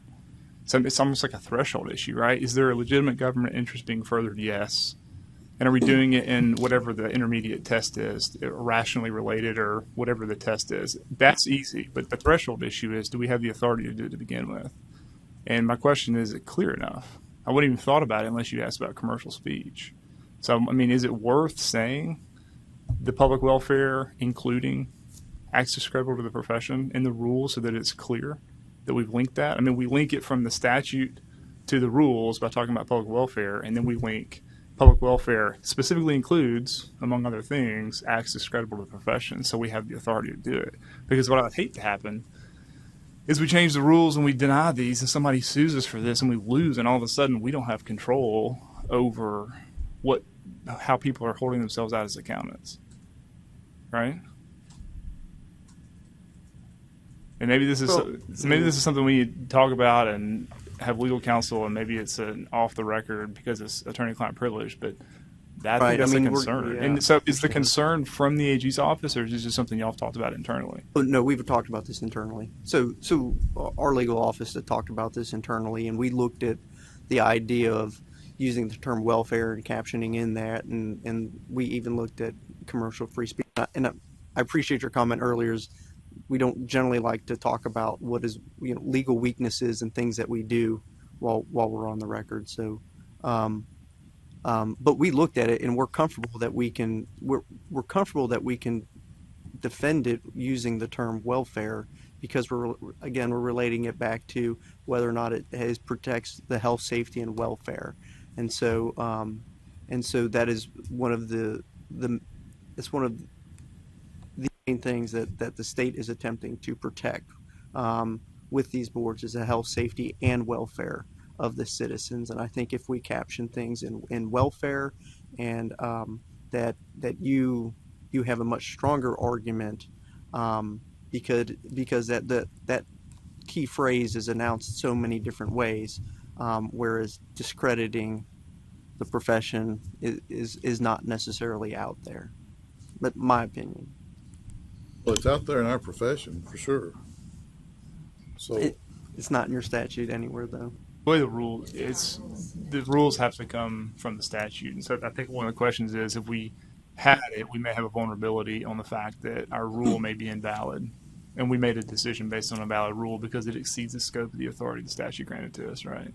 Well, and I think that's so far down the road, because if the attorney general's office would review these later on down the road, and they specifically look for legality. And once they sign it, obviously they think it's defensible. So we think from a threshold issue, if we leave it like it is, we're okay. From a commercial speech, we have it written. Yes. Yeah,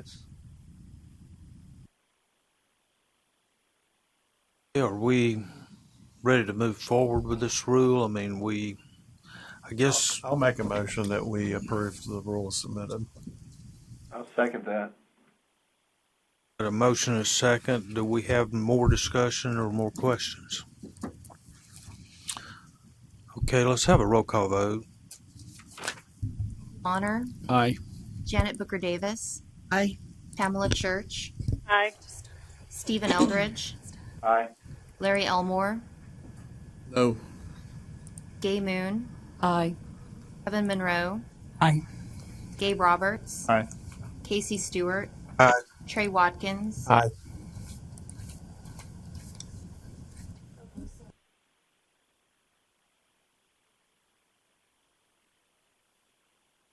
Hey, Gay, is there anything else from the Laws and Rules Committee you would like to?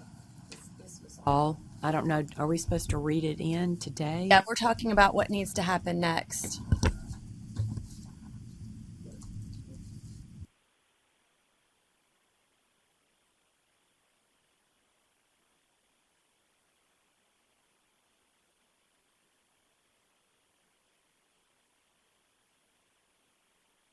I apologize. If we could have just a moment. I'm sorry. You don't have to read them.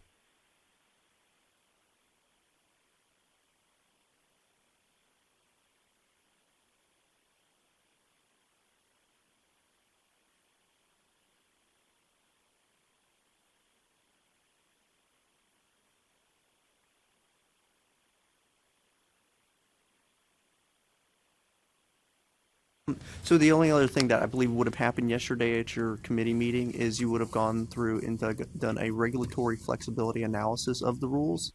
It's for every rulemaking that we do, and I believe because we ended it a little early, that didn't happen. So Liz needs to do that with you all and read the questions that are statutorily required with the recommended answers, and also there's some questions that the board has to give answers to for the Joint Government Operations Committee. That's when we legislature, and they have recommended responses. So she'll go through those with you all. And if you don't, use myself, but if there are any other questions for me, I'll gladly come back down and address it with the board. Okay.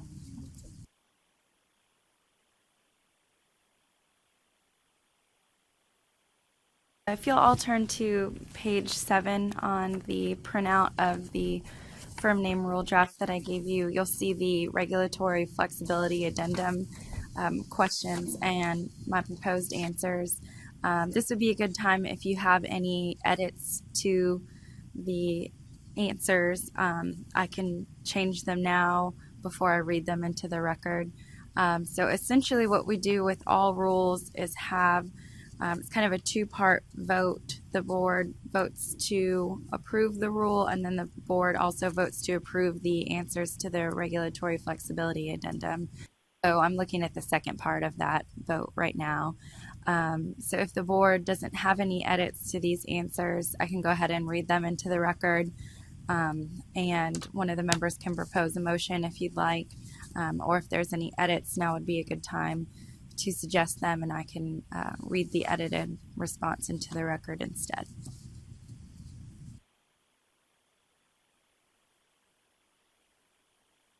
Does anyone have any edits to the, I guess, questions and responses per, okay. Edits, so if you want to read that into the record or. With that, then I will read the questions and the proposed answers into the record. And then after that, if a member would like to propose a motion, we can move forward. So the regulatory flexibility addendum, pursuant to Tennessee Code Annotated Section 45401 through 45404, prior to initiating the rulemaking process, all agencies shall conduct a review of whether a proposed rule or rule affects small business. Question 1, the type or types of small businesses and an identification and estimate of the number of small businesses subject to the proposed rule that would bear the cost of or directly benefit from the proposed rule. Amendments to Rule 0020-03-.15 expand and redefine the types of firm names that are acceptable by the Tennessee State Board of Accountancy. The board governs over 2,000 registered firms. While a vast majority of those firms are small businesses, they will neither bear a cost of nor directly benefit from the proposed amendment to Rule 0020-03-.15 because the proposed amendments merely redefine the types of firm names that are available for CPA firms.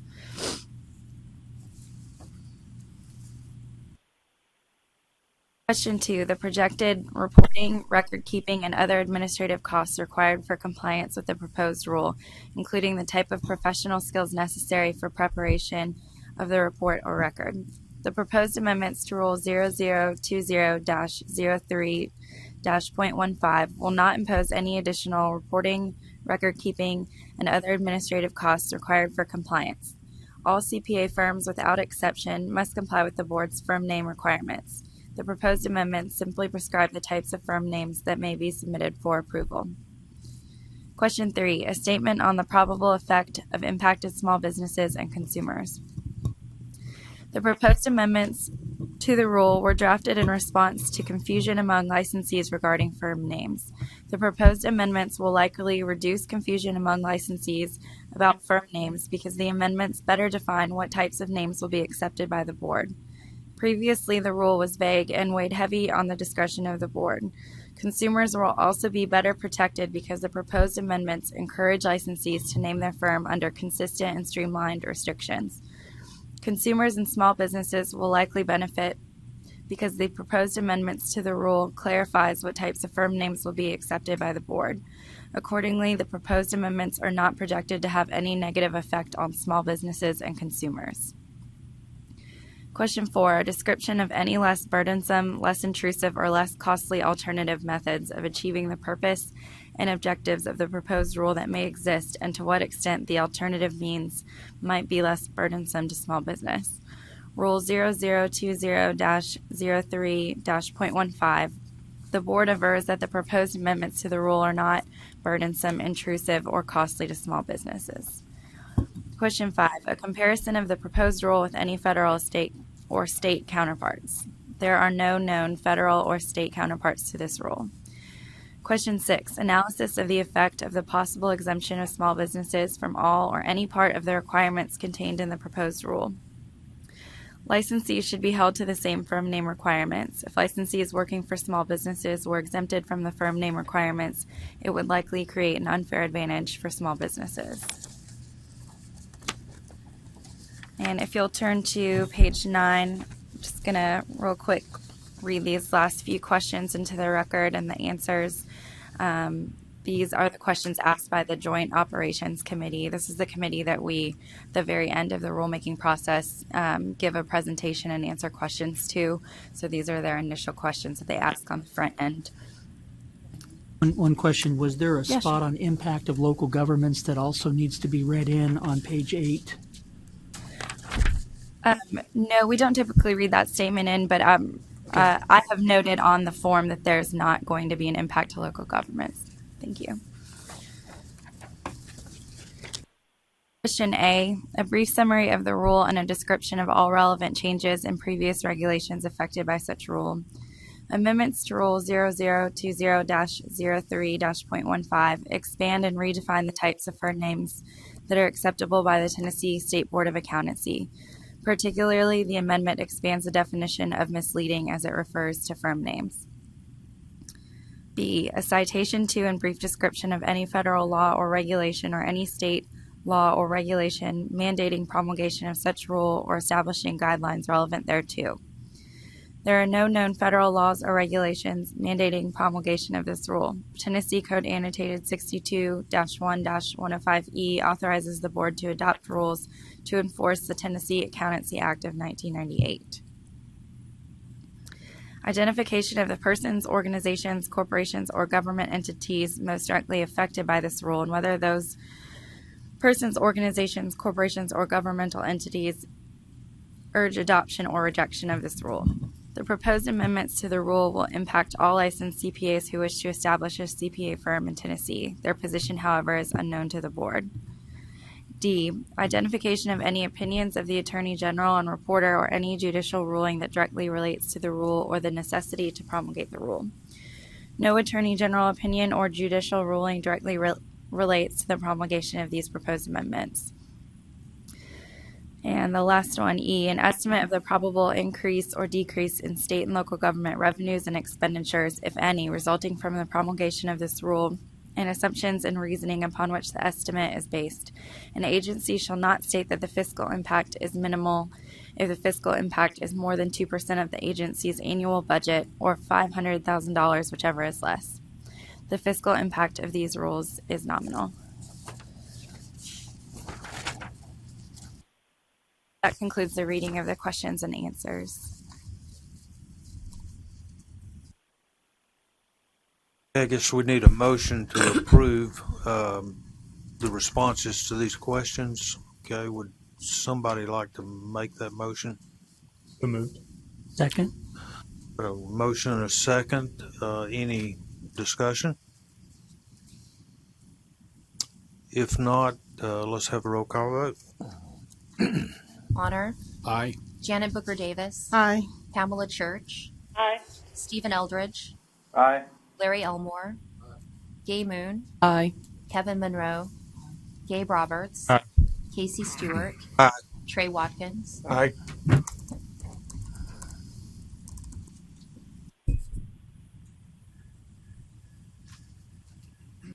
Okay, the motion passes.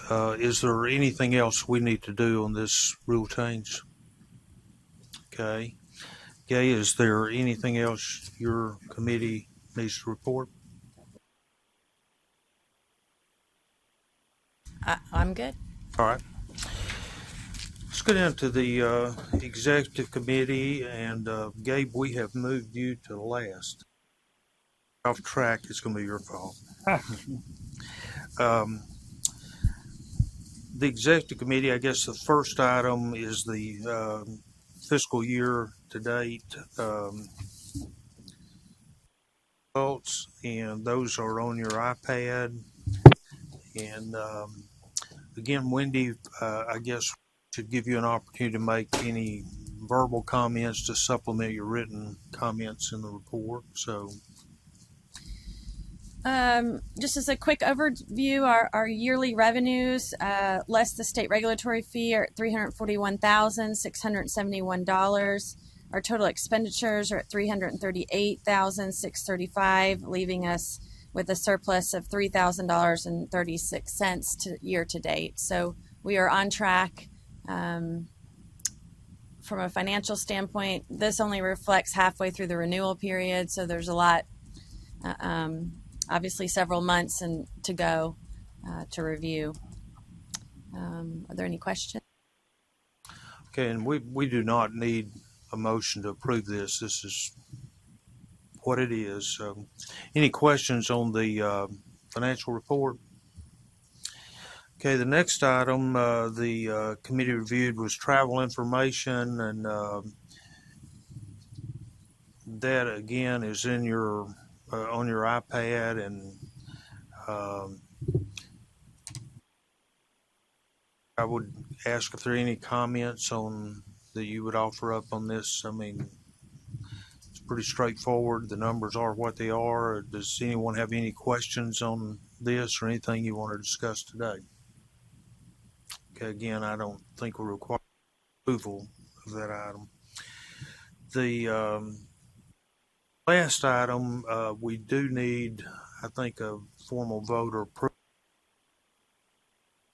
ASBA to utilize certain candidate database data. And Wendy, if you again would forward on this request, and I think legal had some concerns here that our committee agreed to recommend the approval of this request to the full board with the additional language to be added by our legal counsel to address their concerns. Correct. So NASBA and the AICPA are looking to do some research into community colleges, students that attend those colleges, what courses they take, what influences their decision to be a CPA or to pursue that career path. And so in order to do that, what they're requesting is to use email addresses that they already have on file for candidates that have taken the exam or at some stage of the exam, and use those to request those individuals to take a survey. We have a contract with NASBA that is very specific about what they can do with the data that they have. This is basically an addendum to that, and they are asking for this board's permission in order to use those email addresses that they already have on file to conduct this research. Does legal have any additional? Legal does not have a problem with the board signing the addendum. Our only caution was to add a simple one sentence disclaimer that the board didn't authorize NASBA to do anything that would be in violation of any federal acts, for example, the CAN-SPAM Act, in regards to how NASBA is utilizing these email addresses. Okay, I guess on behalf of our committee, I need to make a motion that we approve this request of NASBA with the additional language to be added by legal counsel as discussed. So I'll make that in the form of a motion. I'll second that. Okay, a motion second. Is there any further discussion of the motion? Okay, let's have a roll call vote.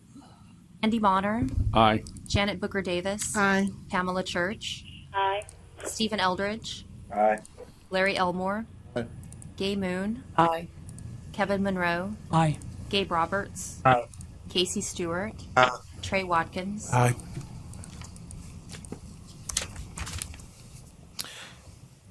Okay, the motion passes. That concludes the executive committee report, so we'll move forward to enforcement. Gabe? Thank you, Mr. Chairman. We looked at complaint statistics yesterday, and then we looked at the legal report. And after our marathon committee meeting the last time we were here, we had requested that our legal staff cut the legal report in two, create a consent agenda, effectively, for lack of a better word, of all the cases that were recommended to be closed. so we could then focus time on the cases that were a little more difficult or had other outcomes that were recommended to us. They did that. They did a great job. We had a good discussion. You will note that legal passed out a new legal report and a new legal report consent agenda to all of you today. The differences are that the original legal report consent agenda that was circulated to you all, or all of us, prior to the meeting had only 4 cases on it, and the one that you have in front of you has 6. And the reason for that is that there were 2 cases yesterday on the full legal report that we had made a recommendation to the an amendment to the recommendation to actually have them closed. One we asked to close, and one that was a closure with a letter of warning. We also agreed to move those types of cases to the consent agenda. So you'll notice number 5 and number 6 on the January 2017 consent agenda. Legal number 5 on this now was number 7 on the legal report that you looked at earlier this week. And then number 6 on this consent agenda was number 5 on the legal report that you looked at earlier this week. But the sum of all that is that the 6 cases that are on the consent agenda are all recommendations to close the case, and in one instance, close the case with a letter of warning. So the committee recommended to the board to accept this as prepared and represented to us today as the new 2017 consent agenda report. And that's our motion. Okay, I've got a motion. Need a second? Second. Got a motion, a second. Is there any discussion of these particular cases? Okay, let's move to a roll call vote. Bonner. Aye. Janet Booker Davis. Aye. Pamela Church. Aye. Stephen Eldridge. Aye. Larry Elmore. Aye. Gay Moon. Aye. Kevin Monroe. Aye. Gabe Roberts. Aye. Casey Stewart. Trey Watkins. And the last item on our agenda was the actual legal report that wasn't the consent agenda. Again, the difference between this one and the one you got earlier, there are only 6 on the one you received this morning because the 2 we just discussed we took off and put on the consent agenda. Items 1 through 5 on this current legal report we reviewed yesterday and agreed to accept the recommendation of legal counsel. And so I will in just a minute create a motion that the board accept the recommendations of legal counsel for 1 through 5. Number 6 on this legal report was actually the case we just dealt with earlier today. I know there's no other action needed, but what do we need to do in terms? Do we just vote on 1 through 5? Then That's what I would recommend. Yes. Okay, so I'll make a motion to the board that for numbers 1 through 5 on the legal report that we accept the recommendations of legal counsel as presented here. Okay, is there a second to that motion? Okay, any discussion of the motion? Okay, let's have a roll call vote. Bonner. Aye. Janet Booker Davis. Aye. Pamela Church. Aye. Stephen Eldridge. Aye. Larry Elmore. Aye. Gay Moon. Aye. Kevin Monroe. Aye. Gabe Roberts. Aye. Casey Stewart. Aye. Trey Watkins. Aye. My last thing is, I think, a potential point of order. I referred to the consent agenda as the January 2017 consent agenda as the January 2018 consent agenda. Gets me every time. Actually, the subject that way, so we got it Yeah. wrong too. Yeah. And that concludes the report. So what happens to number 6 that was on here? We already decided dealt We with it. decided that earlier. Still in the report? Will it still be in the report as Yes, the action, we just kind of separated it off and took an action on it earlier. what was already done? Correct. Okay. There were still a couple of typos in here that I pointed out yesterday. I didn't get correct. I'm sorry, I apologize for that.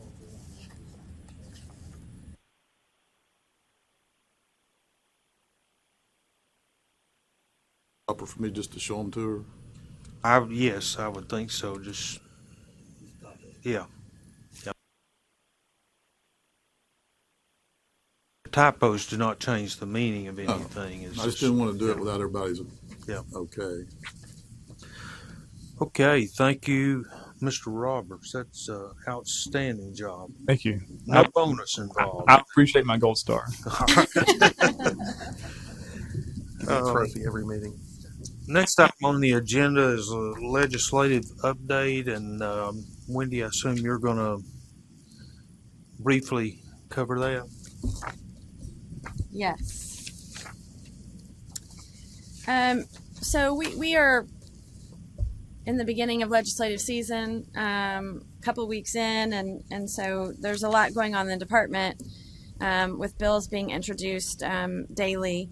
There, to my knowledge, not much affecting the Accountancy Board right now. I have talked to TSCPA about potentially introducing legislation to fix our 65 inactive issue in the statute. I do not have confirmation on whether, to my knowledge, that has not been introduced, and I don't know for sure if it's going to be or not. My thought was it was going to be, so I don't have much information on that. We are just internally, I get the status of bills that are introduced, etc. If I see something related to accountancy, I make sure our legal team's aware of it. I typically will pass it on to NASBA because they track legislation, and I also let the society know. Our job isn't really to lobby, but I try to keep my eyes out for things that are happening. The society puts out a document They do. that reflects all the bills that may have Yes. an effect on the profession, at least. Yeah. Yeah. So I don't think I have anything else for that. No. Okay. We're early. Thank you.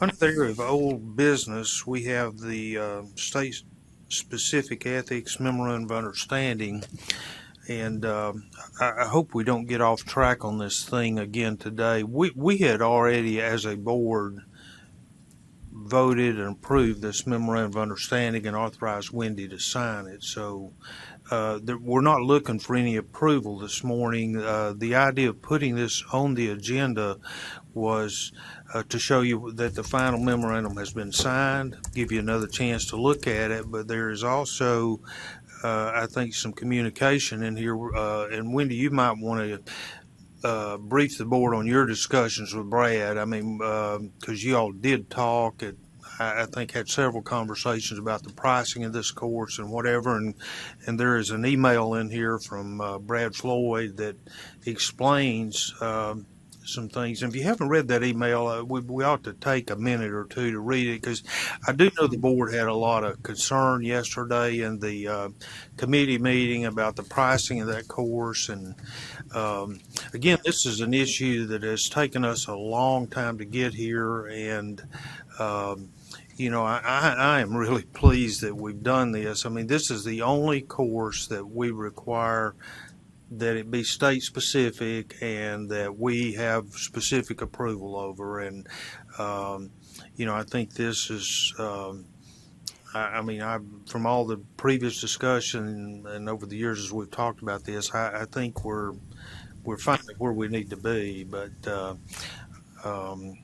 anyway. Casey, I would like to make one comment, I think, Sure. is, you know, about getting off topic. I think some of the issues we had, or questions we had, were items that had not been addressed in detail prior, you know, at the time we approved the MOU. And I know subsequent to that MOU, we've had some various people in the public asking questions about it. So, I mean, I think that was, at least from my perspective, the purpose of trying to get some of those answers, because I'd never been privy to that information. So that's my 2 cents on that. I don't want to delve too deep, but I mean that's just where I had questions personally. Stephen, I think the discussion yesterday and the questions were fine. I think it's just, you know, we've already approved the memorandum and where we are and the pricing here. I guess we asked Wendy to maybe share some of the conversations she's had with Brad. And, you know, if we have concerns as a, you know, board about this pricing, I think we certainly can go back to the TSCPA and say, you know, give us some more information, or have you considered this or that. But, you know, I think the email from Brad tries to explain their logic and their pricing of this thing. And Wendy, would your comments help us any from? You know, first I provided this today, just like Casey said, to let you know that it's been finalized. And part of what we added to the memorandum is that TSCP is required to let us know what the pricing structure is, not for you all to approve it, but so that you are aware of what that is. Should you receive feedback from licensees or anyone else, you are aware of what's being charged. They are also required to notify us within 60 days of making a change to that fee structure. So it's just a chance for you all to know and monitor what's going on. So Brad and Kara and I did meet and discuss this on a couple of occasions and really walk through what seemed appropriate to try to incorporate as many parties as possible and make it achievable for folks, which is why you see two different fee structures for sponsors, depending on what those folks intend to do, whether they intend to do this once or twice or whether they are professionals in this area and they do it 20 times a year or more. So this was talked through, and I thought about providing you with just the pricing, but then I thought that Brad's explanation, he's trying to explain how he came out where he did. So I thought that was important for y'all to see. So that's why I shared it with you today. Obviously this is the first year we're doing this. We can certainly evaluate in October. Is this working? What kind of feedback have we gotten? Statistics I'd really want to know relate to how many people are just saying, forget this, we're going to just do online versus a group setting teaching of this course, because I don't know why anybody would do a group. Well, and I think that's a good question. More. I mean, we're moving to a point where I don't know why you wouldn't just go tell your people go do this online. As we originally deliberated, it was going to be presented only online, and then at our behest, I think, as a result of the board's discussion, the society agreed to provide for a live classroom opportunity, and they are doing that. The feedback that I'm getting is primarily from the folks who previously would have taught a live training, might be a college accounting professor, someone who is qualified, and they would be contracted by firms, medium, large, small, whatever. And of course, they're now having to deal with a burden and trying to make a decision among the pricing options here. And I think but it's going to cost more to have a group presentation. But I also acknowledge that once we decided to let the society have the monopoly and create both an online and a classroom option, you can't have one be free and the other not. I mean, you're going to drive it one way or the other. I guess my hope would be it would be as neutral as possible to still have people who want to, either they firms or individuals, have a choice as to which venue that they use, and to still hopefully have providers that are willing to do that. We have so far approved 2 providers outside of the TSCPA, and then I have one more application that I've received. I do expect more because we've had. Are these individuals or are they? No, some are companies that Western Sky or whatever those things a are. CPE company, right? Yeah, continuing education company. So. They know they have to use the AICPA material or the so TSCPA material. You don't have it in front of me, but at the last meeting or maybe the meeting before, you saw the application that they are completing. So they have to agree to several things, and they submit that application to me, and I approve it. At the time I approve it, I also provide it to TSCPA so that they know the person's been approved, so now they can talk about selling the product to them. So TSCPA provides them with an instructor's manual correct. And PowerPoint slides, and I mean it's different than the online. I mean I'm with you, Trey. I mean you're talking about $35 to do this online. It's over a 2-year period. I mean that's $17.50 a year. And it's convenient. You sit there and do it whenever you can do it. Yeah, whenever you can do it, and I think a lot of people will choose to do that, but we're still getting an accurate, specific message out there to the participants that's got what we want them to hear. So, from a statistics standpoint, I'll have to think through that. I'm not sure. Wouldn't the society track whether or not it was in a seminar versus well, online? I mean, they have chapters putting it on. It might be in a conference. It might be online. I do think it's a bit of a They challenge. got to issue certificates though of completion, so True, they should be able to track. but I don't think that they can go back and say, give me all certificates that are related to ethics. So I'm not sure, but I do think it might be a little bit complicated to pull all of the various versions of it. Or if you just know how many were printed on the online version, yes, they could definitely you could do back that. into what was be live, right? Because they're going to know how many people they provided the ethics training to. Right. Because then we will also have people that take it likely through these other sponsors. And we could, ask them, to provide numbers to us if you'd like. It's not in the application. It's not a requirement currently. They're supposed to be providing feedback. So any feedback they get, they're supposed to be providing to us from the licensees. Feedback that I'm getting from one of the providers or likely provider candidates who would normally be engaged by medium to larger sized firms, either internally for their employees or for their external client alumni CPE days, which several of the firms do in the state. They're having to kind of navigate, well, given the two pricing structures, what do they use, and try to predict that, and then balance that with who's going to do it online that didn't do it online before. I think we're really going to have to wait and go through this year to kind of see what the effects of this will be and maybe recalibrate a little bit. As Kara mentioned yesterday, which I forgot to mention, is that firms have the opportunity to call TSCPA and say, can you arrange this for me on February 28th? And then they do all of that, and it's $35 a person. My whole point is then you got to pay the $500 fee on top of that for the stipend, and it's kind of like, why am I going to pay a premium to get what I can get from my person to just go sit in front of the computer? That's the issue. Like, that's just, I don't know. To me, that just common sense would tell us down the road that these people that used to teach it will no longer be teaching it, is my guess. I worry about that. I hope that's not the case, Right. but I acknowledge that could be. But the board's made that decision for now, and I think we just have to see it through and then recalibrate if appropriate. Okay, any further discussion or comments on this issue?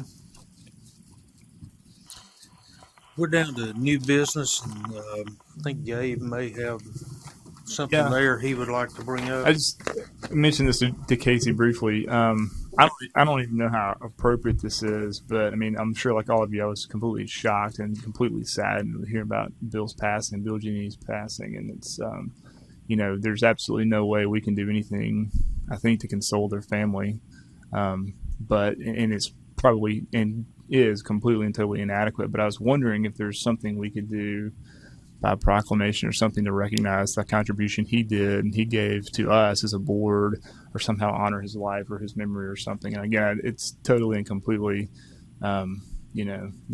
completely inadequate in terms of what we lost and what his family lost. But I just didn't know if there's a way for us to do that. And if there is, could we pursue doing that? And I don't know how we would do it. I don't know if there's like a proclamation thing or something we could do to honor him and what he gave to us. Could we request a legislative proclamation be delivered at our request on his behalf? I know they do that. Legal can look into it, but I do know that if you submit a draft proclamation, the legislative attorneys usually edit that before it would be published. We've been through this already. I just wonder if you'd be better off I think going the personal through a ones are legislator. probably a little easier to move through than others. I just didn't know what your thoughts were on it. I could ask my dad if he would do a proclamation. If That might would be a good option to avoid having 50 people discuss this issue. Yeah, and I don't know how you do it, but like I said, just something from us saying how much we, appreciate what he did to us. There would probably be nothing that would prevent us from issuing a letter from this board specifically to the family, right? I don't think that would be a problem. I mean, I would think that we could maybe get everybody to sign it or something and just say, in recognition of his service, this board would like to acknowledge, his contributions. And I don't think the letter would be a problem, and I don't think the proclamation would be an issue. I was only letting you know that the legislative attorneys usually do review those. Yeah. All right. How about this? I'll inquire about it. I'll ask my dad if he would do a proclamation, which I know he will, because he and Bill are friends, and maybe he could come and read it at the next board meeting. And there may be something in the works already at the legislature. I don't know. Yeah, could It wouldn't be. shock I'll me if it follow up was. with him. I think Gabe's trying to make sure that it is Comes from also our comes board. from us Yeah, as well send them on too. board. Yeah.